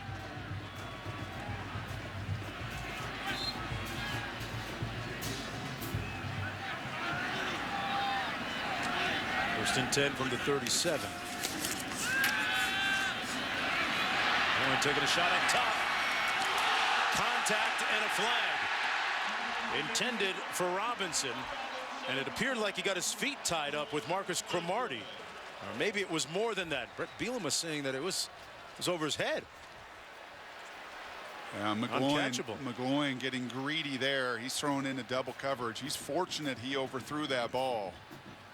Even more fortunate to get a Pass call. interference, defense number 14, 15-yard penalty, automatic first down. Bielema obviously calling for the uncatchable overthrown. Well, there's unfortunately a little bit of contact there, just that arm early. As I said, McGloin getting away with throwing into double coverage in a very, very iffy, questionable call going the way of the Nittany Lions. On the Wisconsin side of midfield at the 48. Early contact, though. You see that time and again, Mark, in these broadcasts. That's what those refs are trained to look for. Zwinak now over the right side of that offensive line. Got about 9. Zach Zwinak appearing to get stronger as this game progresses. Team's leading rusher coming in. And he's already gone for over 100 today. This in the wake of a 135-yard rushing performance last week. He now has a career high 147. That sets up the play fake, and nobody there. Gilbert almost had McGloin, but good pressure up front by him. It'll be 3rd down and 1 coming up. That's a veteran move to at least throw it away and not get out of range too much. And fortunate for him, his buddy Zwinak saw him under duress and came back to the football so he could find an outlet and avoid that grounding call. To the Wisconsin 39.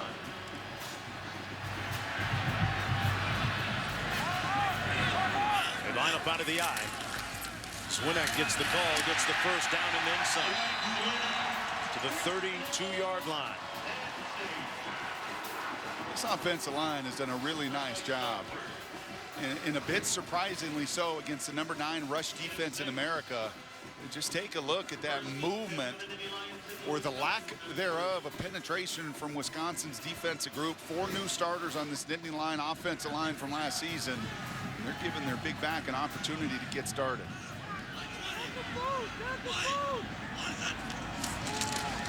Zwinak again.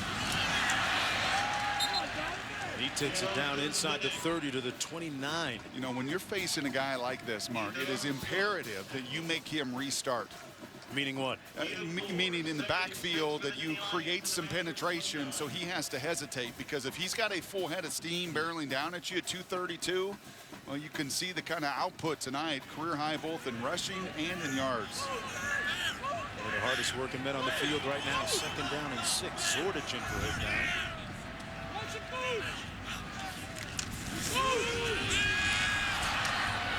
And McGloin throws it out of bounds. Jesse James, the closest receiver there, sets up a 3rd down and about 6 to go. And I know exactly why McGloin is shaking his head, and Bill O'Brien as well, because typically when you're having success running it, you have a 150-yard rusher and you're creating that push, you would think this defense would overcommit. You would think some of that play action pass would be available. But this Wisconsin defense, and especially the back 7 of this defense, is so sound in their technique, not buying any of the play action and covering up these outlets. Penn State 7 of 13 today on 3rd down. And the pressure coming.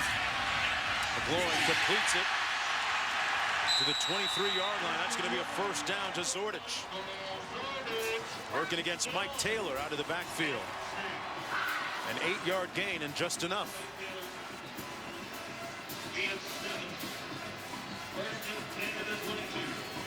Zordich still in the backfield. Takes it again, and this time nowhere to go. Stopped up just behind the line of scrimmage by Bryce Gilbert. A much better job of winning at the line of scrimmage there. And this is what a pro-style system does, right? This is what you would expect from a guy with NFL pedigree and Bill O'Brien. I asked him point blank, how much of a different play caller is he today than his years before the NFL when he was at Duke and Georgia Tech and Maryland? He said, oh, very different. Focusing on those matchups, spreading that ball around. And Matt McGloin doing a nice job of getting everybody involved. 2nd and 10.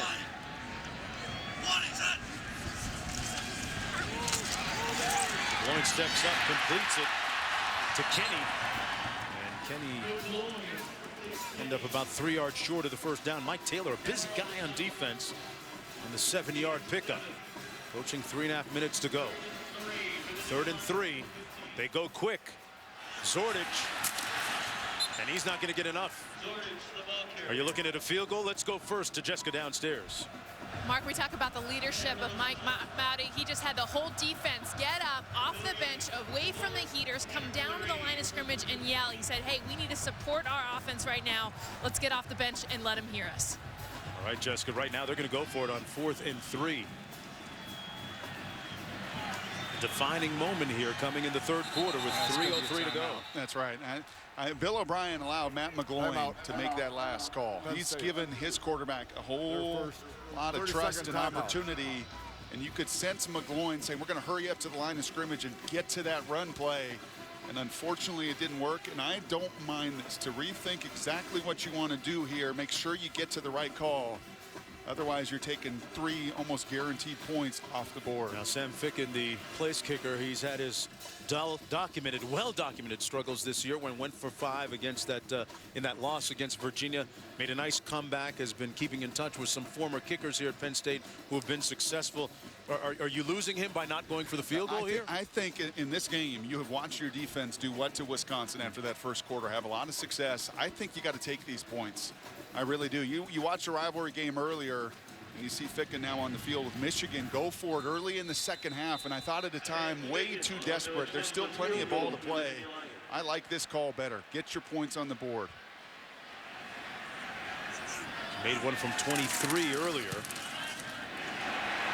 And squeezes it just inside that right upright. Mowdy happy about it, as are his teammates. Now 2 for 2 today in a 1-point game.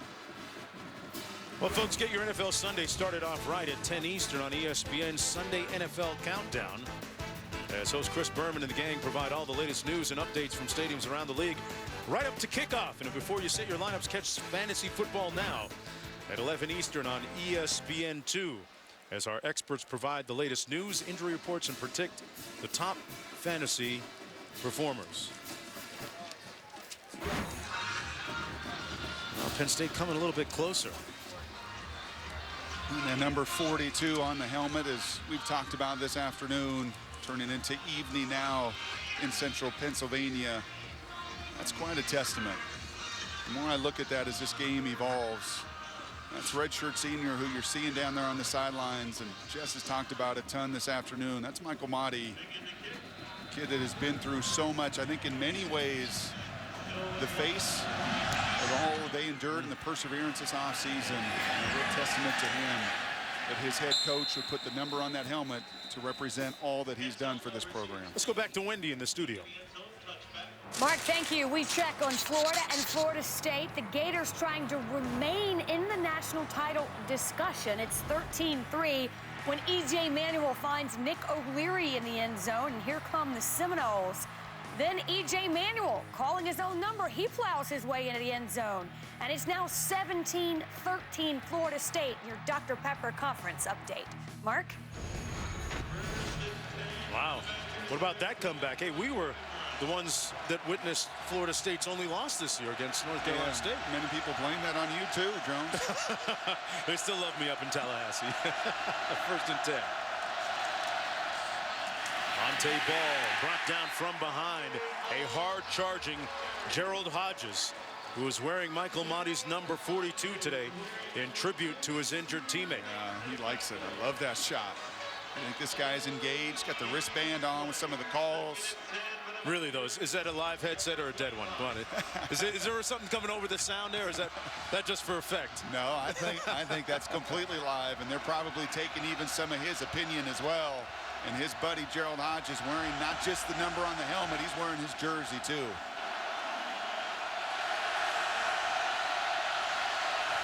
On 2nd and 10. Phillips with all day to throw, and now takes off. Dives and got rocked short of the first down at the 28-yard line. An interesting third, and about 5 or 6 coming up. You love the courage here by Kurt Phillips. Courage? But you love even discretion there. You love even more the physical play from Jordan Hill that we've seen all afternoon as well. You have got to ultimately win in a one-on-one. This Penn State defense, after this first quarter, has been suffocating. You got to find a way to win on the perimeter. Aberderis in motion. Incomplete. And it's 4th down. Deion Barnes with good heat up front.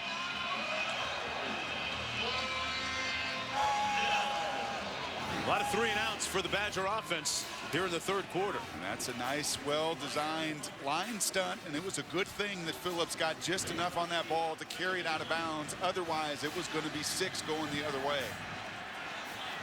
Boy, Jordan Hill has been in the face of quarterback Kurt Phillips all night. And that is why you take the points. You continue the momentum. You continue with this fan base to stay engaged, trusting your defense. Great punt by Drew Meyer. Back to the 24. Olaval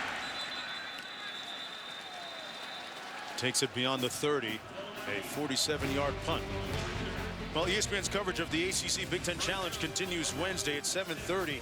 Number 15 Michigan State against the Hurricanes. Then it's Ohio State against Duke. Number 3 against number 5. The ACC Big Ten Challenge on Wednesday. ESPN, the home court of college hoops. 1st down and 10 for Penn State. 1:15 to go in the 3rd quarter. Here to the fullback, Michael Zordich. And Zordich gets a couple of yards. And one thing that you have to be impressed with is throughout some of the trials and tribulations of this Penn State football community this year, the closeness that they have exhibited, and it's a real tribute to them and the strength that they've given to the players on the field here tonight. The ones that decided to say 2nd down and 7. One complete on Wisconsin's side of midfield at the 45. Robinson working his way loose to pick up 18. Well, you see the difference when your quarterback against a 4-man rush has time to allow some of his buddies into that zone defense. And in the first half, this defense was able to get home rushing for. The longer they've been on the field, the less rush they've been able to get to McGloin. 1st and 10, a little counter play. Nowhere to go that time for Zach Swinak. Brought down by You see Allen the making the difference, stop. and you see the difference there. If you can just make him hesitate just a bit in that backfield, you don't give him that crease in that direct lane, not nearly as effective. That's going to put a lid on the 3rd quarter of play. 15 minutes to go in Penn State season, and this is the first year of head coach Bill O'Brien. 30 seniors, 15 minutes to go. One injured teammate getting it together on the sidelines. Because you deserve the greatest tasting pizzas, Pizza Hut introduces the new Overstuffed Pizza.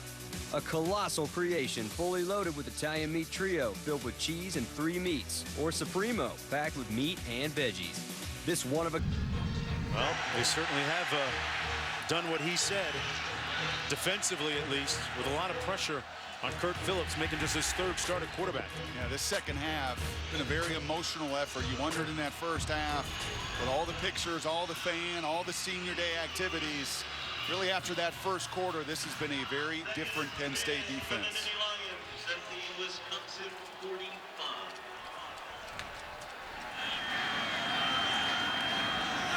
Start of the 4th quarter, 2nd down and 10 for the Nittany Lions. Swinak got about 4. Let's go back to Wendy Nix in the studio.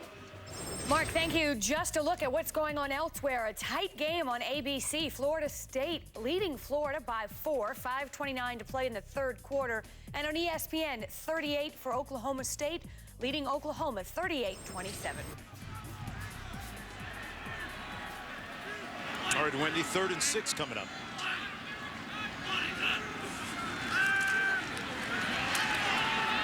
One incomplete for James and a flag thrown. James is working against Ethan Armstrong on the play.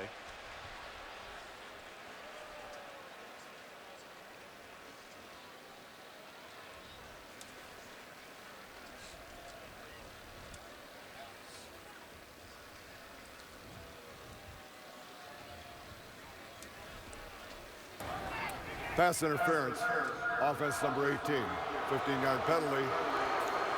Repeat, third down. Offensive interference that time against James.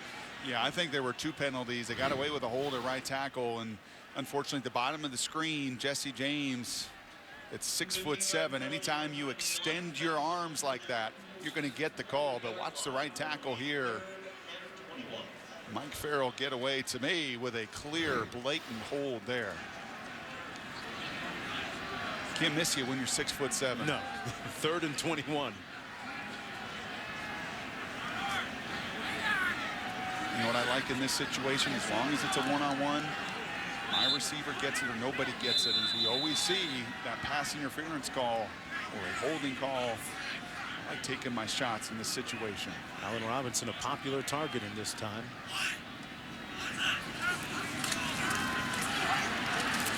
Over the middle, complete. That's what it is, Robinson. He's going to come up short of the first down at the 42-yard line. Good tackle by Southward. Now, manageable 4th down in a good position of the field, right, to go for it. Have you watched your defense? He's going to go for it, but to me, the way the Ted Roof's group has played the last 3 quarters, 2.5 quarters, I'm punting this thing. I'm pinning him down. I'm making him go the long field. Allen Robinson, meanwhile, has just gone over 1,000 yards receiving for the season. They're going to go for it.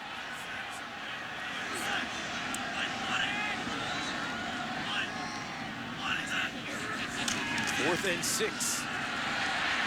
Got a ton of time and a wide open receiver. James.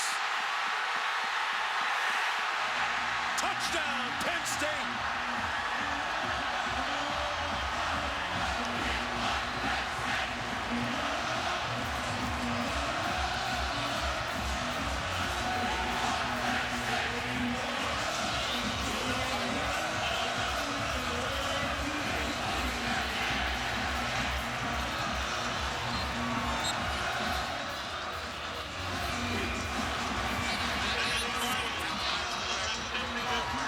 They're going to go for 2.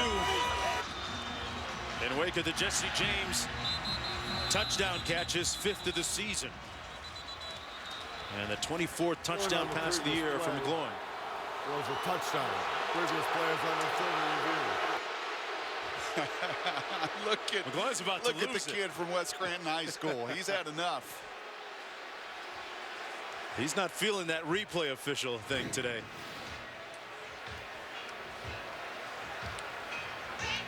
Did he stay in?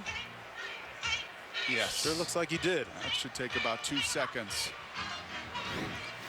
They're going to go for 2 here.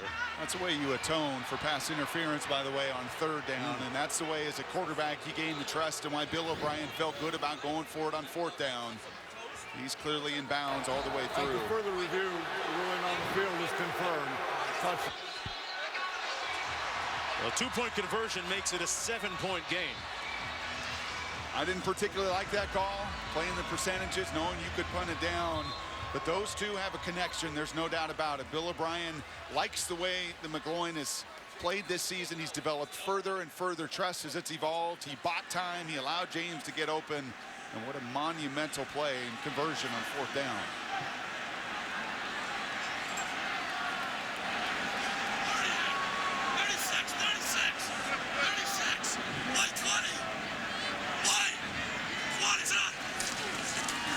Winnock on the handoff, and he got it.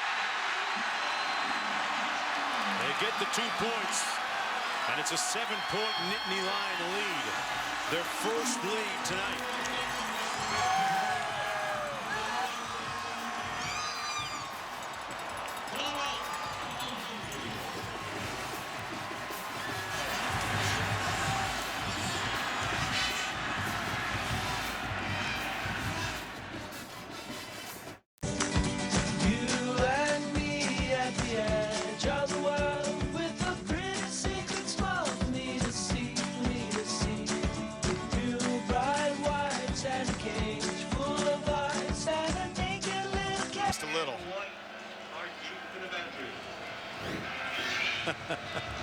That's on the sand lot. Somersault too. That's on the sand lot. It's covered up. They got me beat.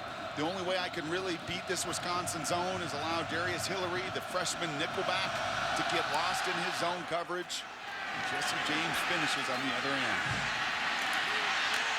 There's Doe on the return. He's dangerous, still on his feet, and he's got wheels. Brought down, though, on Penn State's side of midfield at the 49-yard line. His second impressive kickoff return of the game. Can I 44-yarder. Can I just say it right now? Can I just see 3 straight runs from Wisconsin? Instead of the cute play action pass and everything, let me just see 3 straight runs right at Penn State. And I don't care if they put 10 guys at the line of scrimmage. Talking about do what you do. It's always been the thing that Wisconsin's offense has been identified with. Looks like we got the barge formation here. Dante Ball. Not much room. Might have gotten 3 yards. Brought down by Hill. Called Jordan Hill's name a lot tonight. 2nd down and 8 coming up. He has played a phenomenal game, but that's okay. 3 yards on 1st down. Give me another run. Give me another run. Play to the strength of my group. The strength of the group of Wisconsin is that group at the offensive line.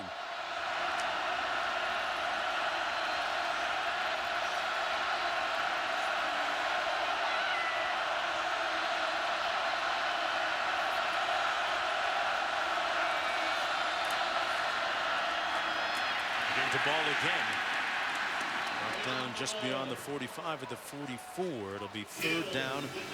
About 5 to go. Hill again making the stop. He's been one of the more active players up front for Penn State.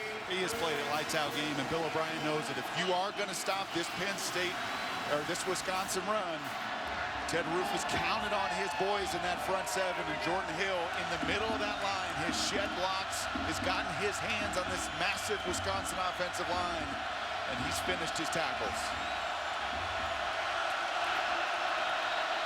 3rd and 5.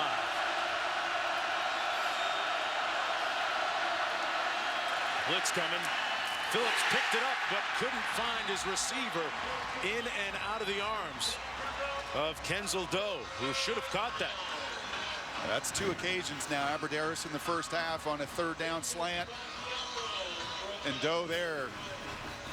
Boy, he's got to make that catch. When you play the game the way Wisconsin does it, and you run it, and you play ball possession offense, you must be efficient on 3rd downs. 8th punt of the game for Drew Meyer.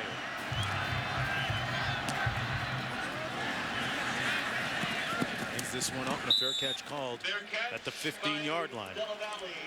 Della Valle making the punt catch, and 11:45 to go. Back with more after this. These smartphones come with a bonus $100 Walmart gift card? That's right. So it's like I won. Sure. Oh my gosh, I won! I won! Get a $100 Walmart gift card when you buy any Android or Windows 8 smartphone through December 1st. From America's Gift Headquarters, Walmart. Mike Motti, injured player. Tell you what, he's moving around pretty good for a guy with an ACL injury, and pretty active on the sidelines, encouraging his teammates as they try to bring this one home, leading by 7, looking for their 8th win of the season. Is a season that has been unprecedented in so many different ways. A group that has bonded together with the help of present and former players.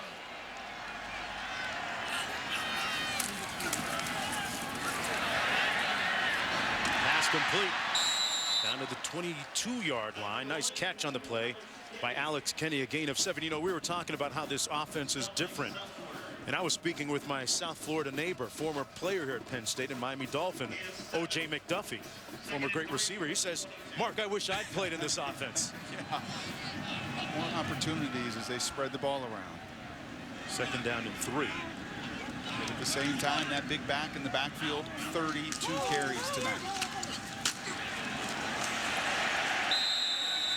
Nowhere to go for Swinak.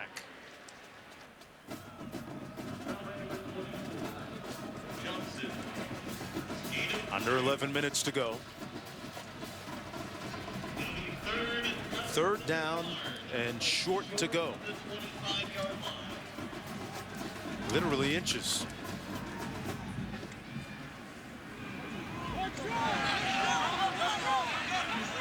It's looking like a situation tailor-made for Zwinnett. Or a quarterback sneak by McGloin. McGloin keeps it himself. You know, I said to you earlier, when you run the ball and you play the game in the style that Brett Bielema does at Wisconsin, you better be efficient. And Wisconsin hasn't been on 3rd down especially. And that's why you look right now, Penn State 73 offensive snaps to just 40 for the Badgers. Almost a 2-to-1 number. Really good balance throwing it and running it. 1st and 10, little play fake. Under heat, gets rid of it. In and out of the arms of Allen Robinson. Well, McGloin, in fairness to him, he's had some dropped on him. 3 that I can remember now. McGloin has done a really good job of buying some extra time, and that's a play that Robinson has made all season long for McGloin. And tonight, Robinson has not been able to get into rhythm, did not get those catches early, and that's a big miss on an aggressive 1st down play pass call. 2nd and 10 coming up.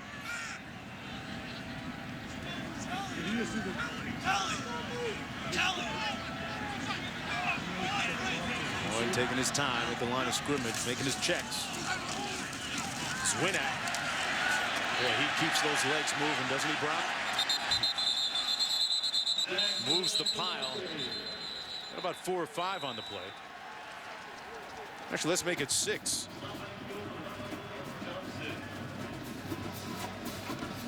Gain of 7 to the 33-yard line. 3rd and 3 for the Nittany Lions.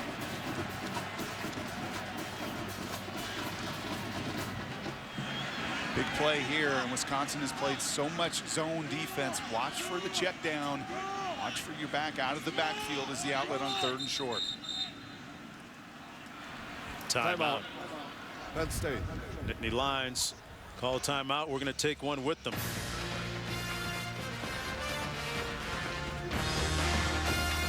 The 2013 Rose Bowl game, January 1st on ESPN.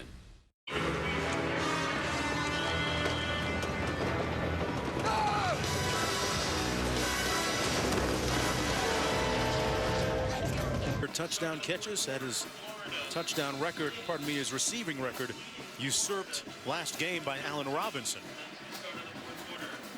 I'll tell you. 3rd down and 3 coming up.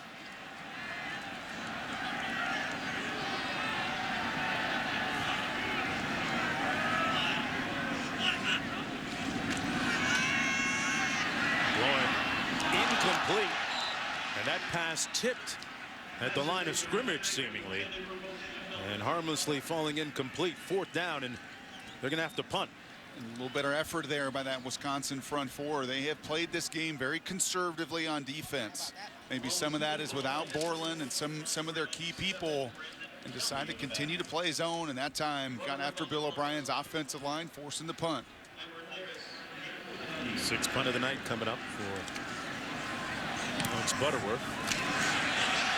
A line drive returnable one. Abradaris well covered and brought down immediately at the 18-yard line. A 45-yard punt, and great coverage by Penn State.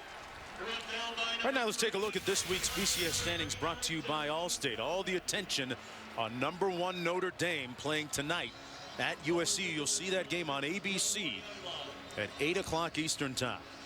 And a big one here for Jimbo Fisher in Florida State. You've heard him talk all week long about feeling like, hey, what do we have to do sitting here at 10-1 to get into the mix? Well, what you got to do is beat one of the powers. And out of conference, matching up with Florida right now, and a touchdown up. And right now, Wisconsin a touchdown down with this crowd engaged.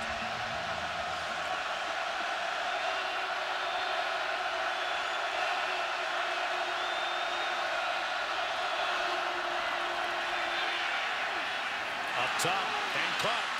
Complete to Derek Watt. And a first down into Penn State territory. Great touch on that pass by Kurt Phillips. That's exactly what it was. It was touch, Mark, but with this wind, he didn't mess around either. He put some good velocity and got that ball up and down. And Derek Watt with the big touchdown block, chopping down the safety of Penn State on Monte Ball's record-breaking run, comes up with a big chunk play pass down the field. 33-yard gain. There's that barge formation to the boundary. And Monte Ball wrestled down and brought down hard. Back to Wendy in the studio. Mark, thank you very much. Oklahoma State on ESPN. Sooners trailing 38-30 until Jalen Saunders steps up with the 81-yard punt return. Sooners go for two. We're all tied up at 38 on ESPN. That Bedlam game, always a classic. 2nd and 15. Gotta think Pedersen's gonna get involved at some point, don't you? 48, their marquee tight end. And quiet so far, and incomplete. Knocked away from Monte Ball. 3rd and long coming up. This Wisconsin offense has ground to a halt here in the second half. We have a player down in the field as well.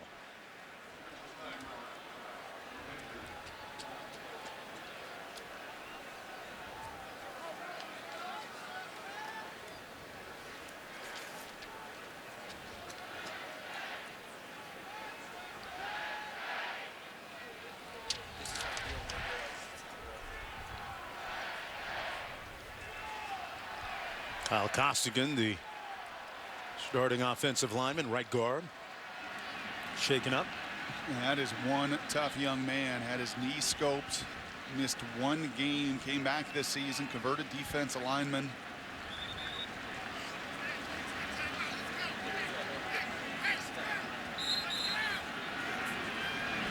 Those guys up front, the staple, the identity for decades, going back to Barry Alvarez's time as to what they do at Wisconsin, how they succeed.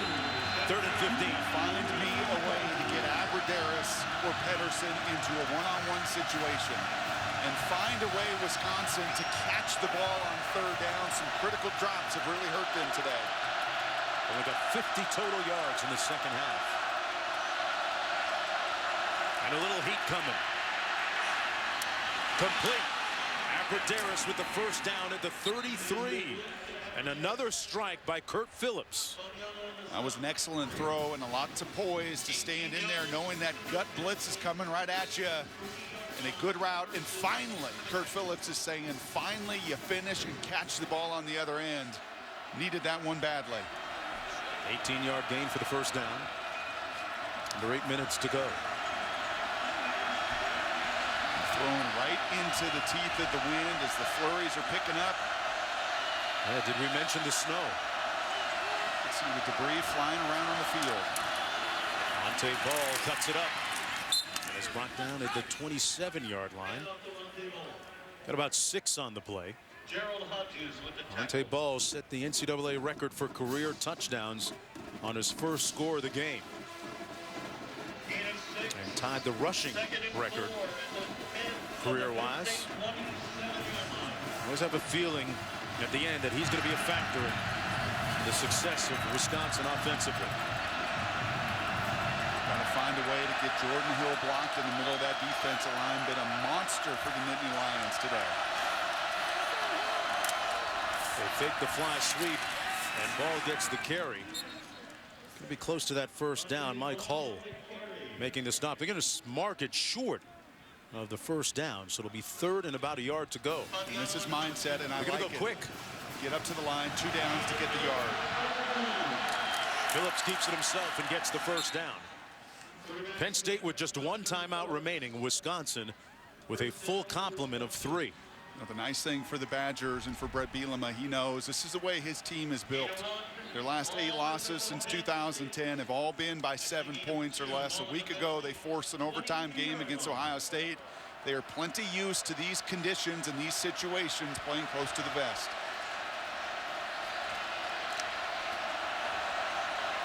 This is what it's all about. Big Ten football in late November and some snow flurries. You get better than this.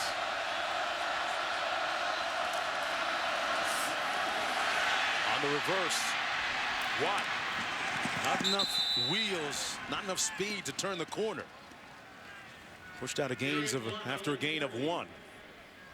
A little over 6 minutes to go. Converted linebackers, I mentioned earlier, the younger brother of J.J. Watt, and even the younger brother, TJ's committed to the Badgers as well. That Watt family all in, and it was his wheel route, his big play that really started this drive. 2nd and 9. Pedersen splits out. Ball in motion. Phillips. They're going to say it caught at the 6-yard line. You've got 2 refs, one signaling catch and one signaling incomplete. And they're going to say it's a catch, or are they bringing it back? Well, that left foot was clearly out. Did that right foot, and did Pedersen have possession with the ball when his right foot was on the ground at all? They bring this back. They're spotted at the 20. Well, for as much as they've looked at every play, I think that may be worthy of a second look. That's what Phillips is saying. He's pointing to the official saying, are you sure you don't want to look at this? Brett Bielema as well. 3rd and 9.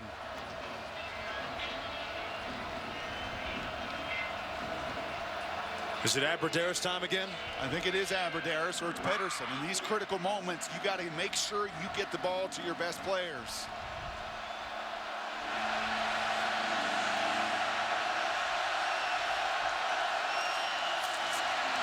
They're going to run it. And ball with nowhere to go. 4th down coming up. Mahdi cheering on his teammates as Hull makes the stop on the play. No gain. Oh, and I don't know if I like this call with 5.5 minutes to go and 3 timeouts. Didn't particularly like a run into the boundary on 3rd and extra long, and now you're not going to take the 3 points. Wisconsin's spot in the conference championship already determined next week. 4th and 8. One-on-one to the bottom of your screen is Aberderis. Phillips into traffic and picked off.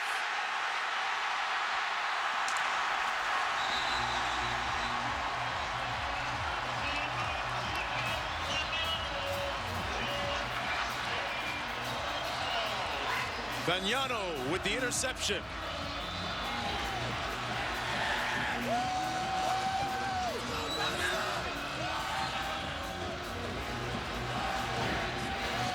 We saw a 4th down by Bill O'Brien and McGloin, and they get it. They deliver for a touchdown, and on this 4th down, it was a one-on-one on the outside until, unfortunately, Aberderis ran right into the free safety, Fagnano, and I think Mr. Mahdi and company liked the outcome of that one.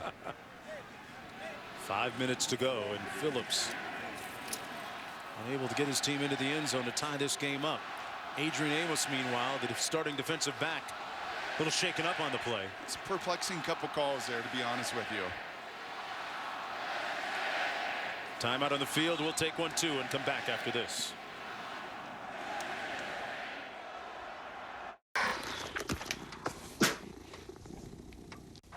This is perfect.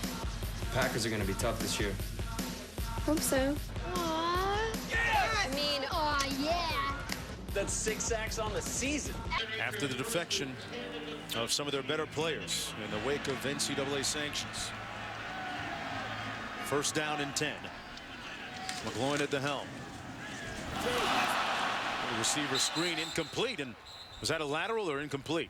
Now they're going to say that the pass incomplete. Let's go back to Wendy in the studio. Mark, thank you very much. Florida State on ABC. Remember the Gators trying to stay relevant in the national title picture. Mike Gillislee here, 37 yards. His team was trailing. They now lead 23-20, 9:30 to play in the ball game. Coming up in just a bit, 7 o'clock Eastern, right after our game, Johnny Manziel and Texas A&M get set for Missouri. All All right, Wendy back here. It's Zwinak. Hitting about 2 yards. Sets up a 3rd and about 8 to go. Still plenty of football in Wisconsin, though. Down 7, but they do have 3 timeouts remaining. And people are going to look back, if you're a Badger booster, at that last decision to go for it on 4th down. But here, a pivotal point for Penn State. You can see the debris on the field blowing around, and you can tell the direction of this wind. It's been swirling all day on a very chilly night.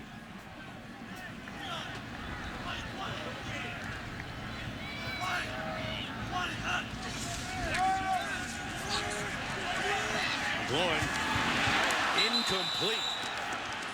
Broken up. Intended for Mosby Felder. As well defended.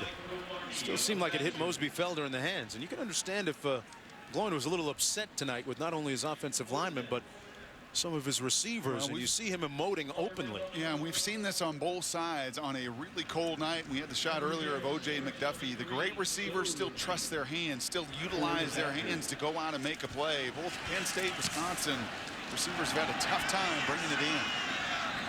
And O.J. McDuffie from Penn State down to the sidelines there to coach those guys up a little bit, perhaps.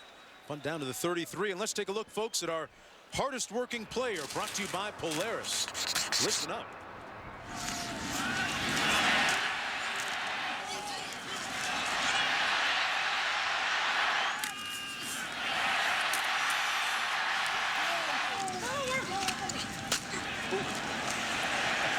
That one hurt. And that one made it feel better. Zach Zwinak with a career-high rushing day today. 173 yards. He's saying, can I get a little room on the bench? I mean, all I've done is carried it 34 times.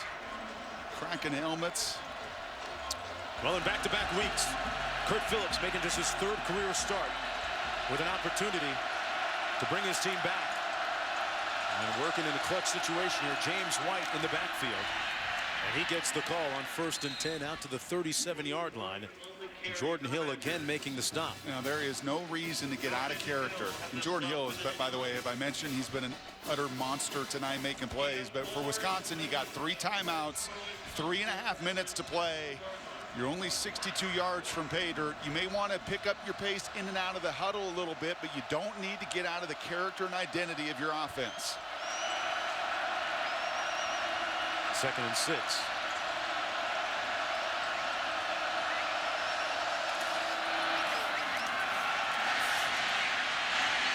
This is Gordon, and Gordon gets the 1st down out near midfield, and a nice run. Good gain by the Badgers. Here they come. Picked up 9. He's got a little extra juice. He had the 57-yard touchdown on the play pass earlier. Just a redshirt freshman. Be in Madison for a while and fill some very big shoes one day in Monte Ball. Here's Ball. And Ball gets about 6. But Wisconsin moving the ball well here. The early part of this drive. Ball with the 24th 100-yard rushing game of his great career. Play fast, but never in a panic. Phillips, dangerous pass, but caught by Hammond. Well, Showdown Saturday on ABC concludes with a bang. Manti Te'o, #1 Notre Dame, taking on USC, 8 o'clock Eastern Time, 5 Pacific on ABC. All part of Showdown Saturday. Ball cuts it up to the 40-yard line. Got about 2. And they're going quick. And now with 2 minutes to go, you still have those 3 timeouts. Now it's got to be exactly what they're doing. A little bit more up-tempo and picking up the pace.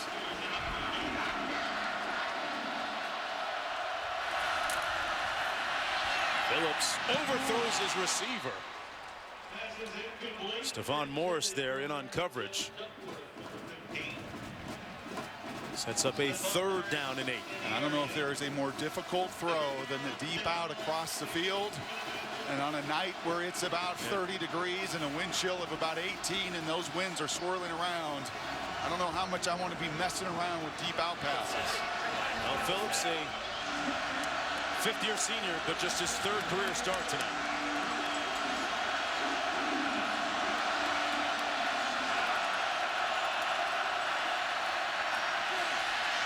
Slings it and completes it. A clutch catch and pass down to the 26. Jordan Frederick with the reception. 1:48 to go and a pickup of 14. Wisconsin speeding things up a little bit here. Plenty of time with 3 timeouts. Phillips hit. And miraculously hangs onto the ball because he got stung. Jordan Hill drilled him. Or Jordan Hill. It's not often you notice those big guys in the middle of the defensive line, Brock, but how can you not with him? You know, sometimes talk is cheap. When you talk about inspiration and I'm going to be crying, it's going to be senior day and emotional and everything else, there has been nothing cheap about Mr. Hill tonight.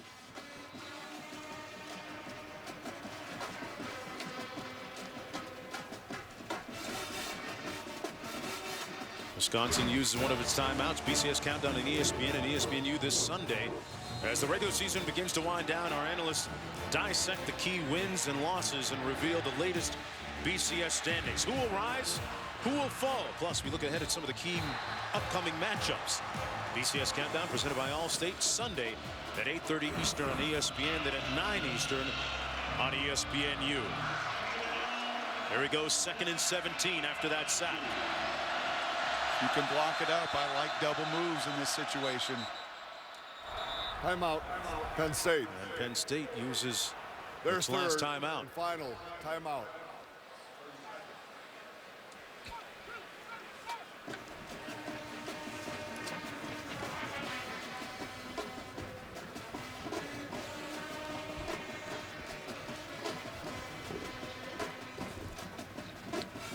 Well, a good breather for Jordan Hill.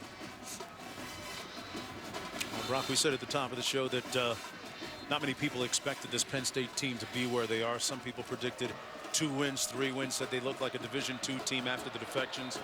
But what they're doing, really punctuated by tonight, is phenomenal, really. And you've seen these seniors. You can't talk about them enough. I mean, to stick around and to not leave and then to come out with this kind of effort from beginning to end. Impressive to watch. 2nd and 17. Phillips caught at the 20. A fluttering pass caught by Frederick. Jordan Frederick. Got 14, but still short by 3 yards. 3rd and 3 coming up.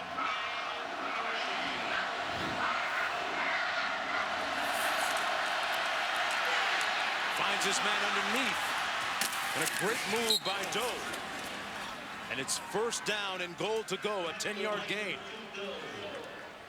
Got 2 timeouts. You've got 4 downs now. Do not panic and do not rush. And for Penn State defensively, you've done it all night, Jordan Hill. You got to find a way to penetrate. 11th play of the drive for the Badgers. They hand it off to Ball. And stopped up behind the line of scrimmage. Do they use a timeout here? Timeout. Yes, they Wisconsin. Do. They're second. 1 more remaining for Brett Bielema. They're basically looking at 3 more plays to get it into the end zone here. And you still have the 1 timeout. So here, before you burn it, everything is going to be available to you. And these are always the situations, and you know this from this season, Mark. We haven't had a lot of close games, but when we have, I have a very simple philosophy, and most coaches do. I have got to get my best players their touches. Just as you have finishers.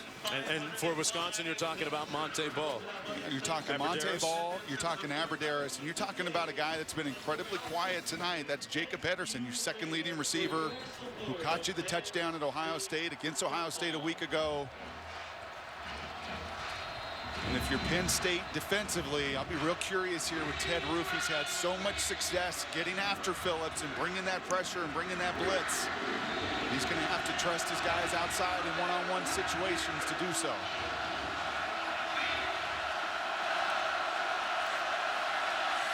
Empty formation. Phillips caught at the 2-yard line. That time it's Pedersen, his most reliable guy, his second leading receiver. It'll be 3rd and goal. Plenty of time. You do not need to rush here. You still have that timeout. And this has got to be Monte Ball time, doesn't it? It's been the popular choice all year. They hand it off to him. Ball stopped up. Stuffed back at the 5.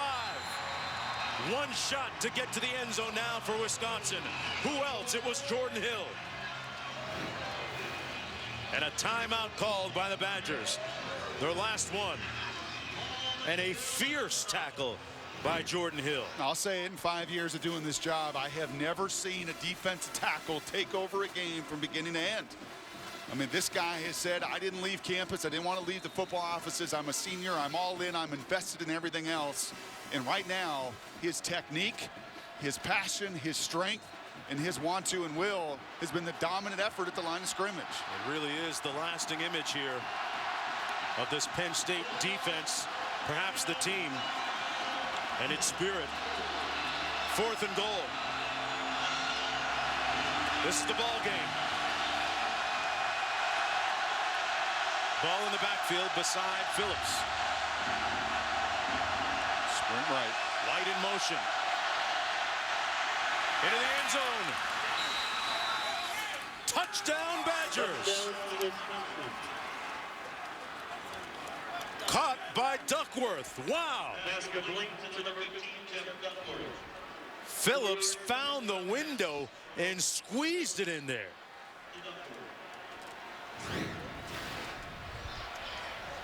I tell you, this team is built for these moments. They seem to handle these close games so well.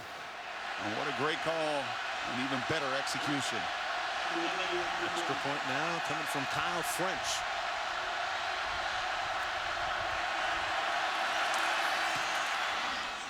And we are knotted at 21. An impressive drive led by Kurt Phillips, making just his 3rd start of the season. The 5th-year senior who's undergone 3 different ACL surgeries on his knees. Leads his team downfield into the end zone to tie it at 21. And what a really good call. And give Matt Canada, the first-year offensive coordinator, some credit here. What has Penn State done? What did Jordan Hill do? Almost single-handedly destroy you at the line of scrimmage. So to take him out of that monumental play, what do? You move the pocket. You get out on the run. You give your mobile quarterback a chance to run it or throw it. And you minimize the great strength of Penn State.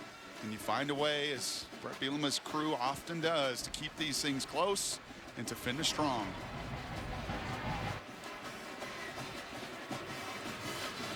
Can't say enough about the poise of Kurt Phillips on that last drive. And now 18 seconds to go. Matt McGloin going to get a couple cracks here, although Penn State with no timeouts remaining. Well, these seniors wanted to play a little extra ball, I guess.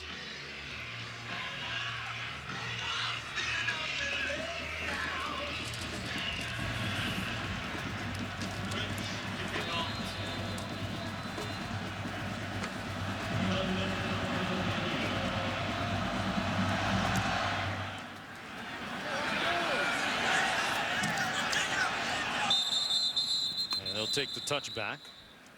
Does Bill Belton. Let's go back to the studio and Wendy Nix.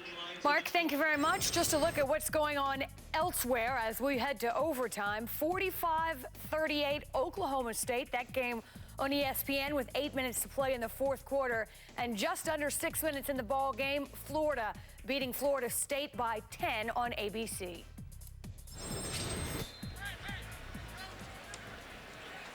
Okay, Wendy. And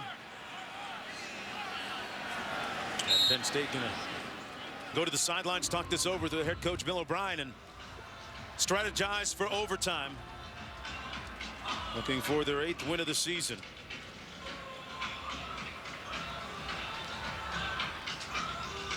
The swing of emotions, Brock Heward.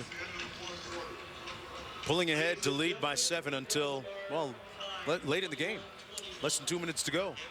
And then the defense surrendering that late touchdown on the great pass by Phillips How do you recover for something like that? I mean, does the emotion now swing in favor of Wisconsin a little bit, or is you starting from scratch? Well, did you feel what I felt within this stadium? It was supposed to be the perfect ending and a way to send your seniors out, and instead Wisconsin delivers. And Kurt Phillips was clutch on that final drive, but on a day where we talked about emotions really from the beginning and from kickoff, well, now here's your real challenge for the 31 seniors to get back up. And this is where the Michael Mattis and everybody on that sideline need to be talking to each other. It's not over. We're fine. Even though right now Wisconsin owns this momentum, you have got to go back out there. And as you watch that whole group have that conversation, you got to go back out there and do what Penn State football has done all off season, and that's come back swinging. Mattis accompanying the captains out for the toss here for overtime. Head and tail. Where it gets offense, defense.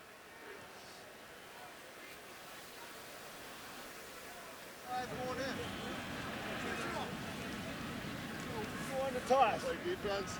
Genuine player. Play that in. Face that direction, then, please. Over here. You guys go over here. You're on offense. Come on. Wisconsin won the toss, and we'll play defense. All right, so the Nittany Lions will Penn start State off has on chosen offense. to play at the north end. First down. These two teams so evenly matched over the last 8 games. They split the last 4. The Badgers lead the overall series 9 games to 6. It's the 16th meeting all time, and look at their respective overtime records. Let's take a look back at how we got to this point. A couple of big third down conversions. This was one of them.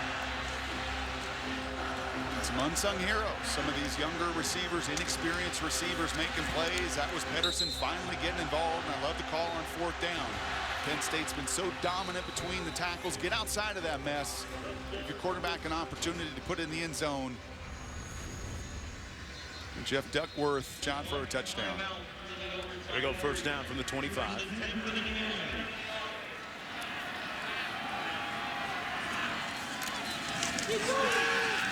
The bootleg. A little miscommunication there as his receiver Mosby Felder began to turn it upfield, but Gloin had a different script. Well, once again, this Wisconsin crew, I think on early downs, on 1st and 2nd down, I don't think they have pressured all day. They're making Penn State beat them. They're sound in their technique. They're right in the face of McGloin and really force that throw away. Winak on 2nd and 10. Moves the pile inside the 20 to the 19. It'll be 3rd down and 4 coming up, and Winak a little bit slow to get up.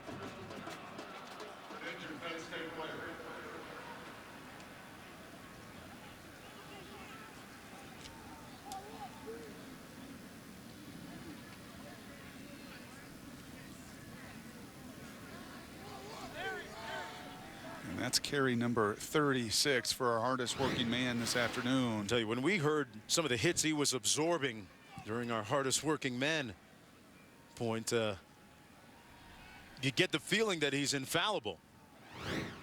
And you're almost shocked to see him not be able to get up after some of the more routine runs like this one.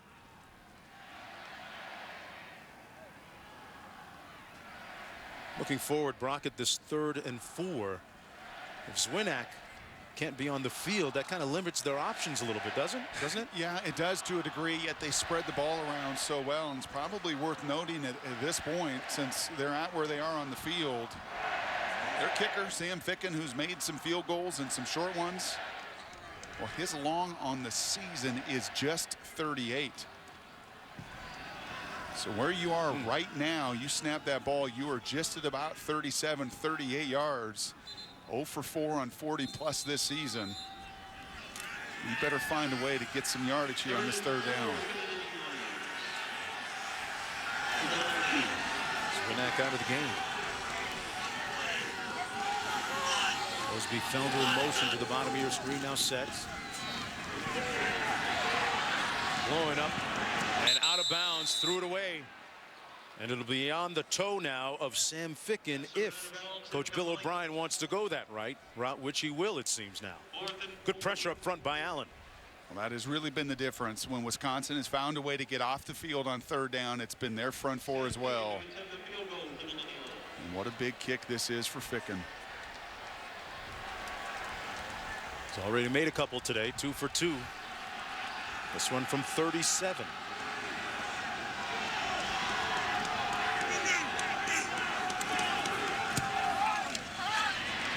And he just squeezes it inside that left upright. So now it's up to the Penn State defense. Not much room for error on this one. Yeah, it's a good thing it wasn't much further back, because that thing was working left. But once again, speaking of emotion, speaking about responding, how about Ficken this season after such a brutal beginning to really finish this year strong? Yeah, missed those 4 field goals, went 1 for 5 against Virginia. Stayed off of Twitter and Facebook for about 2 months after that. Any turnover by Wisconsin, and the game is over.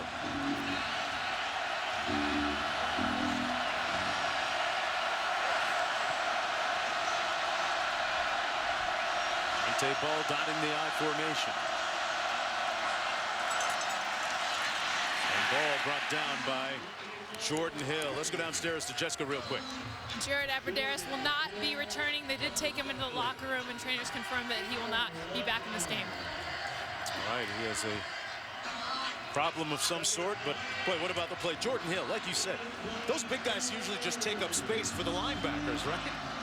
He has just been phenomenal. So no Aberderis means more Pedersen. It may mean with that dominance inside, find a way to move that pocket just a little bit more. 2nd and 9. Pedersen in motion. Phillips, backside pressure and sacked. The ball came loose. If Penn State has it, the game's over. Sean Stanley knocked it loose, and Phillips clearly lost control of the football.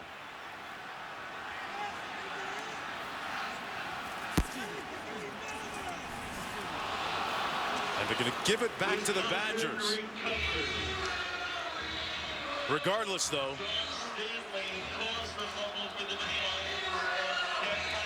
third down and long coming up.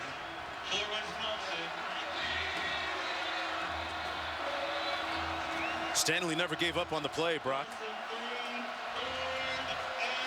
This Penn State crew never gave up on this season, Mark.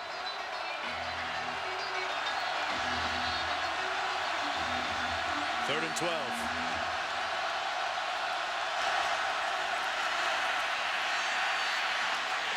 Almost intercepted, in and out of the hands of Carson, who had a pick within his reach, and he knows it. 4th and 12 coming up. A week ago, we saw Oregon have an opportunity in overtime, Michael Clay, to gather up a fumble and force a second overtime. Instead, it went through his hands. Mr. Carson had a chance to finish the Badgers right there. Let's see if Kyle French can make him pay. His first attempt today from 45 yards away for the tie, and to send it to another overtime period. And Bill O'Brien is going to put him on ice on a frosty day here in University Park, PA. And only timeout. 30 seconds. What do you think Michael Motti was thinking? He can't believe that Carson, his teammate, dropped it. Well, that's why he's a linebacker.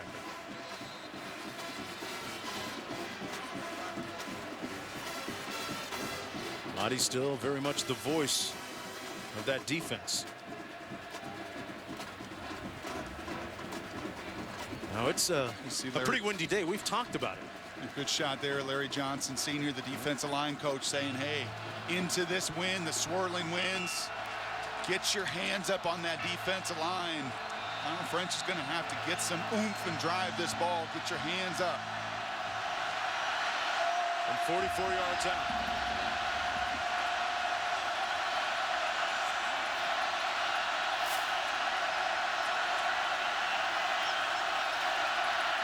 Got it down. Penn State wins.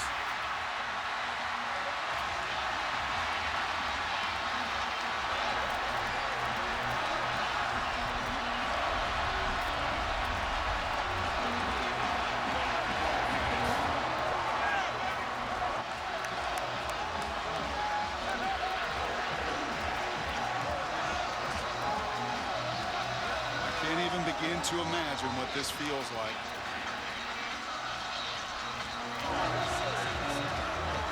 All this crew has been through, all this senior class has endured. Don, we saw emotion earlier. Let's go downstairs to Jessica with Coach O'Brien. Coach, we've talked all game long about the emotions of this senior class, the emotions of this team. How were you able to get them to focus and get this win? They're a bunch of fighters. They fight hard. They're a bunch of great kids. It's been a memorable year. You know, we're not an undefeated team, but I think we're a hard-working, tough football team. And you know, at the end of the day, that's what Penn State's all about. How do you summarize the emotions that you feel right now, this community, this team, the way that they felt and fought this year? Well, I just feel great for these seniors to go out as winners in front of this crowd, and you know, I just feel fantastic for this senior class. Thanks a lot, Coach. McGloin and 30 seniors tonight cap an unprecedented season, an emotional one that have taken them the entire gamut, and they come out with a win, 24-21. On this miss by Kyle French, and a new era of sorts in Penn State football,